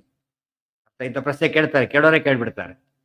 ಬುದ್ಧಿವಂತಿರ್ತಾರೆ ಕೇಳೋರು. ಅದು ಅಪೋಸ್ ಮಾಡೋರು ಇರ್ತಾರಲ್ಲ, ಅವ್ರು ಹುಡುಕಿ ಕೇಳ್ತಿರ್ತಾರೆ. ವಿಷ್ಣುರ ಮಹಿಮೆ ಏನೂ ಇಲ್ಲ ಬಿಡಿ, ಇದೆಲ್ಲ ಕೂಡ. ಇಲ್ಲಿ ನೋಡಿ, ಲಂಕಾಪಟ್ಟಣ ಸುಳ್ಳಕ್ಕೆ ಸಾಧ್ಯ ಇರಲಿಲ್ಲ. ಯಾರಿಗೆ? ಯಾರಿಗೂ ಸಾಧ್ಯ ಇಲ್ಲ. ಯಾತಕ್ಕೆ? ಕೃತಿಸ್ತು ವಿಶ್ವಕರ್ಮಣೋಪಿ ಅತಹ್ಯತಶ್ಯ ತೇಜಸ. ಬರಿಬಾರ್ದು. ವಿಶ್ವಕರ್ಮ ನಿರ್ಮಾಣ ಮಾಡಿದ ಪಟ್ಟಣ ಅದೇನದು? ಫೈರ್ ಪ್ರೂಫು, ವಾಟರ್ ಪ್ರೂಫ್ ಎಲ್ಲ ಆಗಿತ್ತು. ಹನುಮಂತ ಸುಟ್ಟಾಕ್ತೆ. ಯಾತಕ್ಕೆ? ಸ್ವಪುಚ್ಛಗೇನ ವನ್ಹಿನ. ಹನುಮಂತ ತನ್ನ ಬಾಲದ ಬೆಂಕಿಯಿಂದ ಸುಟ್ಟ, ಇಲ್ಲಿ ಕೃಷ್ಣ ತಾನೇ ಸುಟ್ಟ. ಇಬ್ಬರಿಗೂ ಕಂಪ್ಯಾರಿಸನ್ ಮಾಡ್ಬೇಕು. ಅಲ್ಲಿ ವರ ಇದ್ದಿದ್ದು ವಿಶ್ವಕರ್ಮ ನಿರ್ಮಾಣವಾಗಿ ಬ್ರಹ್ಮದೇವರ ವರ ವಿಶ್ವಕರ್ಮನಿಗೆ. ಆದರೆ ಕೃಷ್ಣ ವಾಯುದೇವ ಬಾವಿ ಬ್ರಹ್ಮ ಮಯಾ ವರ ವಿಲಂಘಿತ ಮಾಡಿದರು. ಇಲ್ಲಿ ಕೃಷ್ಣ ಏನು ಮಾಡದ? ರುದ್ರದೇವರ ತೆಗೆದಾಕಿ. ಸಿಮಿಲರ್ ಇಬ್ಬರದು ಕೂಡ. ಸ್ವಪುಚ್ಛಗೇನ ವಾಯುದೇವರೇ ಸುಟ್ರು. ದದಾಹ ಇಲ್ಲೂ ದದಾಹ ಸುಟ್ರು ಕಾಮನ್. ವನ್ಹಿವತ್ ವನ್ಹಿಯಂತೆ ಸುಟ್ಟ ಕೃಷ್ಣ, ಅವನು ಸತ್ತು ಹೋದ. ಇದೆಲ್ಲ ನೋಡಿದರೆ ಸರ್ವೋತ್ತಮನಾಗಿ ಕೃಷ್ಣ, ಜೀವೋತ್ತಮನಾಗಿ ಹನುಮಂತ. ಸಿಮಿಲರ್ ಕೇಸಿದೆ. ಅವಧ್ಯರಾದವರು ಸುಟ್ಟಾಕಿದ್ರು. ಈ ಬೆಂಕಿ ಸಾಧ್ಯ ಇರಲಿಲ್ಲ. ಅದು ಈ ಬೆಂಕಿ ಸಾಯ್ತಾ ಇರಲಿಲ್ಲ. ರಂಗಪಟ್ಟ ಸುಟ್ಟು ಹೋಗ್ತಿರಲಿಲ್ಲ. ಸ್ವಪುಚ್ಛಗೇನ ವನ್ಹಿನ, ತನ್ನ ಬಾಲದ ಬೆಂಕಿ ಆದ್ರಿಂದ ಅದು ಮಾಡ್ಲಿಕ್ಕೆ ಸಾಧ್ಯ ಆಯಿತು. ಯಾರ್ದು? ಇಷ್ಟೊತ್ತು ಈಗ ಏನು ಕೇಳ್ತಿರಲ್ಲ, ನಿದ್ದೆ ಮುಗಿದಿತ್ತು ಅಂತ ಹೇಳಿದಾರ. ಅಲ್ಲೀಗ ಕಾಲಿಯಲ್ಲಿ ಒಂದ ತಕ್ಷಣ ಏನಾಯ್ತು? ಎಚ್ಚರ ಆಯ್ತು. ಅವ್ರೇನಂತ ಕೇಳಿದ್ದ? ಯಾರು ನಿದ್ರೆಗೆ ಭಂಗ ತರ್ತಾರೋ ಅವನು ಸಾಯ್ತು. ಸರಿ ಇದೆಯಲ್ಲ, ಪ್ರಾಬ್ಲಮ್ ಇಲ್ಲೇ ಇಲ್ಲ. ಅವ್ರು ಎದ್ದ ಅಂತ ಹೇಳಿಲ್ಲ, ನಿದ್ದೆ ಭಂಗ ಪಡಿಸ್ತೇವೆ ಅವನು ಪಡಿಸ್ತೆ. ಅದಕ್ಕೆ ನೋಡಿ ಇನ್ನೊಂದು ಸ್ವಾರಸ್ಯ. ರಾಜ ಪಾಪ ತುಂಬಾ ಒಳ್ಳೆಯವನು. ಏನ್ ಮಾಡ್ದ? ಎಲ್ಲೋ ದಾರಿಯಲ್ಲಿ ಮಲಗಿಬಿಟ್ಟು ಯಾರು ಎಬ್ಬಿಸ್ತಿದ್ರು ಸತ್ತೋಗ್ತಿದ್ರು. ಗೊತ್ತಾಯ್ತಾ? ಎಲ್ಲಿ ಮಲಗಿದ್ದಾರೆ ಹೋಗ್ಬಿಟ್ಟು? ಯಾರಿಗೂ ತೊಂದರೆ ಜಾಗದಲ್ಲಿ ಮಲಗಿದ. ಸೇಫಾಗಿ ಗುಹೆ, ಯಾರು ಬರೋದಿಲ್ಲ ಅಲ್ಲಿಗೆ. ಗುಹೆಯಲ್ಲಿ ಸಿಬ್ಬಾಗಿ ಬರುತ್ತೆ, ಯಾರು ಬರೋದಿಲ್ಲ. ಅಂದ್ರೆ ಎಷ್ಟು ಬುದ್ಧಿವಂತರು ರಾಜರವೆಲ್ಲ ಕೂಡ. ಅಲ್ಲೂ ಕೂಡ ಜನಕ್ಕೆ ತೊಂದರೆ ಆಗ್ಬಾರ್ದು. ತಾನು ವರ ತಗೊಂಡಿದ್ದು ಏನಾಗಬಾರ್ದು? ತೊಂದರೆ ಆಗ್ಬಾರ್ದು. ಸೇಫಾಗಿ ಸಪರೇಟಾಗಿ ಮಲಗಿದ್ದಾನೆ. ಹುಡುಕೊಂಡೋಗಿ ಒಂದು ಸಾಯ್ಬೇಕಾದ್ರೆ ಪಾಪಿಷ್ಟ ಅಲ್ಲೇ ನೀವು. ಅದು ದಾರಿಯಲ್ಲಿ ಮಲಗಿದ್ದು ಬಿಟ್ಟು ಏನಾಗುತ್ತೆ ಅಲ್ಲಿಗೆ? ಪಾಪ ಸುಮ್ನೆ ತಾರು ಬಳ್ಕ ಸಾಯ್ಬೇಕಾ? ಹಾಗೆ ಮಾಡೋದಿಲ್ಲ. ಅದಕ್ಕೆ ದೇವರ ಒಳ್ಳೆಯ ಸ್ವಭಾವ ಯಾವಾಗಲೂ ಹಾಗಿದೆ. ಹೋಗ್ತಿದ್ದ ಬಾಳೆಹಣ್ಣು ಸಿಪ್ಪೆ ತುಳಿದ ತಕ್ಷಣ ಏನ್ ಮಾಡ್ತಾನೆ? ದೂರ ಹಾಕಿ ಹೋಗ್ತಾನೆ. ಅದಕ್ಕೆ ಉಳಿದೋರಿರ್ತದೆ. ಇವರು ಅಲ್ಲೇ ಹಾಕಿ ಹೋಗಿ ಒಬ್ಬರು ಬೀಳ್ಳಿ ಅಂತಾನೆ ಹಾಕ್ತಾರೆ. ಅಲ್ಲಲ್ಲೂ ಜೀವತ್ರವಿದ್ಯೆ ಅಂತ ಕಾಣುತ್ತೆ. ಏನ ಈ ಮುಚ್ಚಗಂದನೆ. ಹೌದು, ಆ ಪದ ಹೇಳಕ್ಕೆ ಕತೆ ಕೇಳಿದ್ರೆ ಬರುತ್ತಿಲ್ಲ. ಅವ್ರು ಯಾವುದೋ ಮುಚ್ಚಗಂದ ಆಗ್ಬಿಡು, ಆಗಬಾರ್ದು. ಅದು ಬೇರೆ. ಏನೇ ಇದ್ರು ಕೂಡ ವರ ಇದೆ. ವರ ಇಲ್ಲಿ ಯಾವಾಗ ಇದ್ರೆ ಒಂದು ಮಾತು ಹೇಳ್ತಾರೆ, ಸಕಾಲಕ್ಕೆ ಸರಿಯಾಗಿ ಮಾಡಿದ್ರೆ ಮಾತ್ರ ಅದು ವರ. ಗೊತ್ತಾ? ಊಟನಷ್ಟೇ. ಊಟ ಯಜ್ಞ. ಯಾವಾಗ? ನಿಷಿದ್ಧ ಪದಾರ್ಥ ಆಗಿರಬಾರ್ದು, ಸಕಾಲಕ್ಕಾಗಿರ್ಬೇಕು. ನೈವೇದ್ಯ ಎಲ್ಲ ಮಾಡಿದ್ರೆ ವರ. ಅದು ಇಲ್ದೋದ್ರೆ ಏನದು? ವಿಷ. ಭುಂಜತೆ ತೇ ಅಹಂ ಪಾಪಾಹ ಏ ಪಚಂತ ಆತ್ಮಕಾರಣ. ಇದು ಹಾಗೆ ನಿದ್ರೆ ಮಾಡ್ತಾರೆ ಅಂತ ಹೇಳ್ಬಿಟ್ರೆ, ಈ ಡ್ರಗ್ಸ್ ತಗೊಂಡವರೆಲ್ಲ ಪ್ರಾಜ್ಞಾ ಪರಮಾತ್ಮ ಅನುಗ್ರಹ ಮಾಡ್ಕೊಳ್ತಾರೆ ಅಂತ ಹೇಳಿ ಸಾಧ್ಯ. ಅದು ಹೇಳಬಾರ್ದು. ಯಾಕೆಂದ್ರೆ ತಾಮಸ ನಿದ್ರೆ ಎಂದು ಏನಂತ ಕರಿಬಾರ್ದು? ಪ್ರಾಜ್ಞಾಮಕ ಆಲಿಂಗನ ಅಂತ ಕರಿಬಾರ್ದು. ಸಹಜವಾದ ನಿದ್ದೆ, ಸಕಾಲಕ್ಕೆ ಮಾಡಬೇಕಾದ ನಿದ್ದೆ. ಹೆಚ್ಚು ಮಾಡಿದ್ರೆ ತಪ್ಪೆ. ಮತ್ತೆ ಯುಕ್ತಾಹಾರ ವಿಹಾರಸ್ಯ ಯುಕ್ತ ಚೇಷ್ಟಸ್ಯ ಕರ್ಮಸು ಯುಕ್ತ ಸ್ವಪ್ನಾವಬೋಧಸ್ಯ ಯೋಗೋ ಭವತಿ ದುಃಖ ಅಂತ ಹೇಳಿದ್ರಿಂದ ಯೋಗ್ಯ ನಿದ್ರೆ ಆಗಬೇಕು, ಅಯೋಗ್ಯ ನಿದ್ರೆ ಆಗಬಾರ್ದು. ಆಚಾರ್ಯ ರಾತ್ರಿ ಮಲಗಬೇಕಾದ್ರೆ ಯಾವಾತ್ ಪರತ ಏವಾತ, ಸೂರ್ಯಾಸ್ತ ಆದ ಮೇಲೆ 3 ಗಂಟೆ ಮುಂಚೆ ಮಲಗಬಾರದು ಅಂತ ಹೇಳಿ. ಯಾವ ಸಿಕ್ಕರ ಮಲಗಬಾರ್ದು, ಬಹಳ ಮಹಾ ಪಾಪ. ಇವನು ಯಾವ ಸಿಕ್ಕರ ಮಲಗಿದ ತಪ್ಪಾಗಿತ್ತಲ್ಲ ಪಾಪ. ಗೊತ್ತಾಯ್ತಾ? ಅದು ವರದಿಂದ ಇದು. ವರದಿಂದ ಡ್ರಗ್ಸ್ ತೊಗೊಂಡು ಮಲಗಿದಾಗ ಅಷ್ಟೇ. ಅನಸ್ತೀಶಿಯಾ ಕೊಟ್ಟರೆ ಹಾಗ ಮಲಗಿದ್ದ. ಇಲ್ಲಿ ವಾದಿರಾಸ ಇಷ್ಟಕ್ಕೆ ವಾದಿರಾಸ ಎಷ್ಟು ಸಲ ಬರೀತಾರೆ ಮುಂದೆ. ವರಾತ್ ಶಿವಸ್ಯ ದೈವತೆ ರವಧ್ಯ ದಾನವಾನ್ ಪುರ ಹರೇರ್ವರಾನ್ ನಿಹತ್ಯ ಸ ಪ್ರಪೇದ ಆಶ್ವಿಮಂ ವರಂ. ಹಾಗೇನಾಯ್ತು? ತಯೇವ ವಿಷ್ಣುರವ್ಯೋ ವರಾತ್ ಶಿವಸ್ಯ ದೈವತೈ ಅವಧ್ಯ ದಾನವಾನ್ ಪುರ ಹರೇರ್ವರಾನ್ ನಿಹತ್ಯ ಸಹ ಪ್ರಪೇದ ಆಶು ಇಮಂ ವರಂ. ಇದಿಷ್ಟು ಹಿಂದಿನ ಕಥೆ ಹೇಳಿದ್ರು. ಹಿಂದೆ ರುದ್ರದೇವರ ವರದಿಂದ ಅವಧ್ಯರಾಗಿದ್ದಂಥ ದೈತ್ಯರನ್ನ ಈತ ಕೊಂದಿದ್ದ. ಇವನಿಗೆ ದೇವರ ವರ ಇತ್ತು, ಗೊತ್ತಾಯ್ತಾ, ಕೊಂದಿದ್ದ. ಕೆಲವು ರಾಜರಿಗೆ by virtue of their power ಏನಾಗಿರುತ್ತೆ, ಪೋಸ್ಟ್ ಕೆಪಾಸಿಟಿ ಇರುತ್ತೆ. ಎಲ್ಲಿ ರಾಜರಲ್ಲಿ ಸಾಮಾನ್ಯವಾಗಿ ದೇವರ ಸನ್ನಿಧಾನ ಇರುತ್ತೆ ಅಂತ ಹೇಳ್ತಾರೆ. ಅದರಿಂದಾಗಿ ಎಲ್ಲಕ್ಕೆ ಸಾಧ್ಯವಾಗಿತ್ತು ರುದ್ರದ ವರ ಇದ್ದಿದ್ರು. ಈ ಅಂಥ ಮುಚುಕುಂದರಾಜ ಕಷ್ಟದಲ್ಲಿದ್ದ, ಈ ವರ ತಗೊಂಡಿದ್ದ. ಏನು ವರ? ಸುದೀರ್ಘ ಸುಪ್ತಿ ಮಾತ್ಮನಃ ಪ್ರಸುಪ್ತಿ ಭಂಗ ಕೃತ್ ಕ್ಷಯಂ ಸ್ವದೃಷ್ಟಿ ಮಾತ್ರತಸ್ತೋ ಹತಸ್ತ ಪಾವನಸ್ತದ ಯಾವನಸ್ತದಾ. ಸುದೀರ್ಘ ಸುಪ್ತಿಂ ಆತ್ಮನಃ ದೀರ್ಘ ಸುದೀರ್ಘ ಸುಪ್ತಿ, ದೀರ್ಘ ಸುಪ್ತಿ ಲಾಂಗ್ ನಿದ್ರೆ ಕೇಳಿದ್ದ. ಎಳ್ಳೇಬಾರ್ದು ಅಂತ ಕೇಳಿದ್ರೆ ಏನಾಗ್ತಿತ್ತು? ಸತ್ತೋಗ್ತಿದ್ದ ಅಷ್ಟೇ. ಎಳ್ಳೇಬಾರ್ದು ಅಂತ ಹೇಳಿದ್ರೆ ಸಾವಾಗ್ತಿತ್ತು. ಸುದೀರ್ಘ ನಿದ್ರೆ ಕೇಳಿದ್ದಾನೆ ಹೊರತು ಸಾವು ಅಲ್ಲ ಅದು. ಪ್ರಸುಪ್ತಿ ಭಂಗ ಕ್ಷಯಂ, ಯಾರ ನಿದ್ರೆಗೆ ಭಂಗ ಮಾಡ್ತಾರೋ ಅವರು ಸತ್ತೋಗ್ಬೇಕು ಅಂತ ಕೇಳಿದ್ದ. ಅದಕ್ಕೆ ನೋಡಿದ ತಕ್ಷಣ ಸತ್ತೋದವ. ಸ್ವದೃಷ್ಟಿ ಮಾತ್ರತಃ ಹೇಗೆ ಸಾಯ್ಬೇಕು? ಅವನು ನೋಡ್ತಿರ್ಲಿಕ್ಕೆ ಸಾಯ್ಬೇಕು ಅಂತ ಹೇಳಿದಾರ. ಹಾಗಾಯ್ತು. ತಥೋ ಹತಃ ಸ ಯಾವನಸ್ತದ, ಆದ್ದರಿಂದಾಗಿನೇ ಯಾವನ ಸುಟ್ಟು ಬೂದಿಯಾದ. ಇಷ್ಟು ಕೂಡ ಕೃಷ್ಣ ಮಾಡಿದ ಹಿರಿಮೆ. ಅತಶ್ಚ ಕೃಷ್ಣಮಾಪ್ತವಾನ್ ಸುರಪ್ರಸಾದತೋ ಅಕ್ಷಯಂ ಸ ಯೌವನಾಶ್ಚರ್ಯೋ ನೃಪೋ ನ ದೇವತೋಷಣಂ ವೃಥಾ. ಅತಶ್ಚ ಕೃಷ್ಣಂ ಆಪ್ತವಾನ್, ಅತಃ ಕೃಷ್ಣಂ ಆಪ್ತವಾನ್ ಸುರಪ್ರಸಾದತಃ ಅಕ್ಷಯಂ. ಅವ್ರು ಎಂಥ ಯೋಗ ಬಂತು! ನಿದ್ರೆ ತಪಸ್ಸಾದಾಗಾಯ್ತು. ಕೃಷ್ಣನ ದರ್ಶನ ಆಗೋ ಯೋಗ ಬಂತು ಅವನಿಗೀಗ. ಕೃಷ್ಣ ಕಾಣಿಸ್ಕೊಂಡ, ಮುಚುಕುಂದನಿಗೆ ಕಾಣಿಸ್ಕೊಂಡಿಲ್ಲ. ಇವನಿಗೆ, ಯಾರಿಗೆ? ಕಾಲೇವನಿಗೆ ಮುಚುಕುಂದನಿಗೆ ಕಾಣಿಸ್ಕೊಂಡ. ಭಕ್ತರ ಅದೇ ಯಮೇ ವೈಷವೃಣತೆ ತೇನ ಲಭ್ಯ. ದೇವರು ಕಾಣಿಸ್ಕೊಳ್ಳೋದು ಯಾರಿಗೆ ವರ ಕೊಡ್ತಾರೋ ಅವರಿಗೆ. ಆಫೀಸ್ಗೆ ಹೋಗ್ತೀರಿ, ಒಳಗೆ ಇಂಟರ್ವ್ಯೂ ಒಳಗೆ ಬಿಡೋದಿಲ್ಲ. ಕಳಿಸ್ತಾರೊಂದು ನೋ ಅಂತ ಅವ್ನು ಬರ್ಬೇಕು. ಒಳಗೆ ಕಳಿಸೋದ್ರೆ ಕಳಿಸ್ಬೇಕು, ಅಷ್ಟೇ ನೋಡೋಕ್ಕಾಗೋದಿಲ್ಲ. ಇವರಿಗೆ ಶಕ್ತಿ ಇದೆ. ಒಬ್ರು ಕೂತಿರ್ತಾನೆ ಮುಂದೆ, ಒಳಗೆ ಬಿಡೋದಿಲ್ಲ ಅವರು. ಅಂದರೆ ಮನುಷ್ಯನಿಗೆ ಅಧಿಕಾರ ಇದ್ದಾಗ ಆ ರೀತಿ ಬೇರೆ ಕಡೆ ಮಾಡಕ್ಕೆ ಬರಲ್ಲ. ಅಧಿಕಾರ ಇದ್ದಾಗ ಅವಕಾಶ ಇದೆ. ದೇವರಂತೂ ಅನುಗ್ರಹ ಮಾಡಿದರೆ ಮಾತ್ರ ಕಾಣ್ತಾನೆ, ಹೊರತಿದ್ರೆ ಕಾಣೋದಿಲ್ಲ. ಸಭಾ ಪ್ರಸ್ತುತ ನಾವೇನು ಮಾಡ್ತೇವೆ? ತಿರುಪತಿ ಹೋಗಿ ಯಾರೋ ದರ್ಶನ ಮಾಡಿಸೋರು, ಯಾರೋ, ಅವೆಲ್ಲ ಕಥೆಗಳಷ್ಟೇನೆ. ದೇವ್ರ ಮನಸ್ಸೇ ಬಂದಿದ್ದು ದರ್ಶನ ಆಯ್ತು ಅಷ್ಟೇ ಹೊರತು ಇಲ್ಲೂ ಏನಾಗ್ತಿತ್ತು? ಇಷ್ಟೆಲ್ಲ ಕಷ್ಟಪಟ್ಟು ಏನಾಗ್ಬೋದು? ಆಗ್ಬೇಕು ಅಂತ ಇದಕ್ಕೆ ಹೊಟ್ಟೆ ನೋವು ಶುರುವಾಯಿತು, ಹೊರಗೋದ ಅಲ್ಲಿಂದಾನೆ. ಇಷ್ಟೆಲ್ಲ ಕಷ್ಟಪಟ್ಟು ಇಲ್ಲಿ ಎಲ್ಲ ಹೋಗಿದ್ದ, ಏನೋ ಅದೇ ಆಯ್ತು, ತೆಪ್ಪ ಗೊತ್ತು, ದರ್ಶನ ಆಗಲೇ ಇಲ್ಲ. ಇನ್ನೊಬ್ರು ಅಕಸ್ಮಾತ್ ಹೋದ ಕರ್ಕೊಂಡು ಹೋದ್ರು, ಅವ್ನು ದರ್ಶನ ಅನ್ಕೊಂಡೇ ಇಲ್ಲ. ಆಯ್ತು ದೇವ್ರ ಅನುಗ್ರಹ. ಯಾರೋ ಮಾಡಿಸಿರೋ ಅನ್ನೋ ಪದಗಳೆಲ್ಲ ಹೊರಗಷ್ಟೇ. ನಿಜವಾದ ದೇವ್ರ ಮನಸ್ಸಿಗೆ ಬಂದರೆ ಮಾತ್ರ ಆಗತ್ತೆ, ಇಲ್ಲದೆ ಹೋದರೆ ಇಲ್ಲ. ಎಲ್ಲಿಗೆ ಆಗ್ಲಿಲ್ವೋ ದೇವ್ರ ಮನಸ್ಸಿಗೆ ಬಂದಿಲ್ಲ ಅಂತ ತಿಳ್ಕೊಂಡ್ರೆ ಆಯ್ತು. ಯಾವುದು ಹೇಳಿ? ಏನು? ಹಾ ಹೌದು.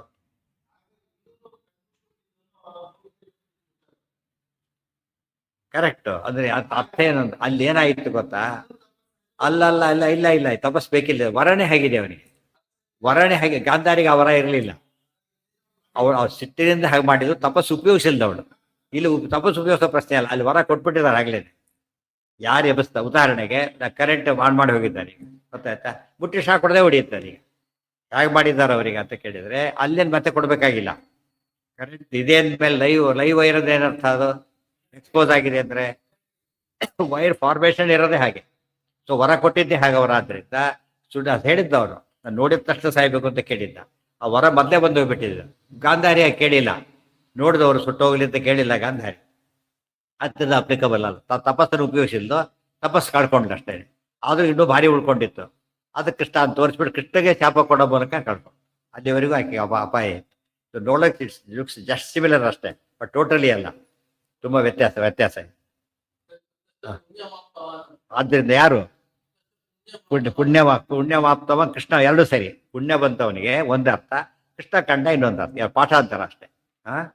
ಇನ್ನೊಂದು ಸ್ವಾರಸ್ಯ ನೋಡಿ, ಇಷ್ಟು ಕಥೆಗಳವರೆಗೆ ಎಷ್ಟು ಚೇಂಜ್ ನೋಡೋದು ದೊಡ್ಡ ಮಿರಾಕಲ್ ಅದು ನಡೆದಿದ್ದು.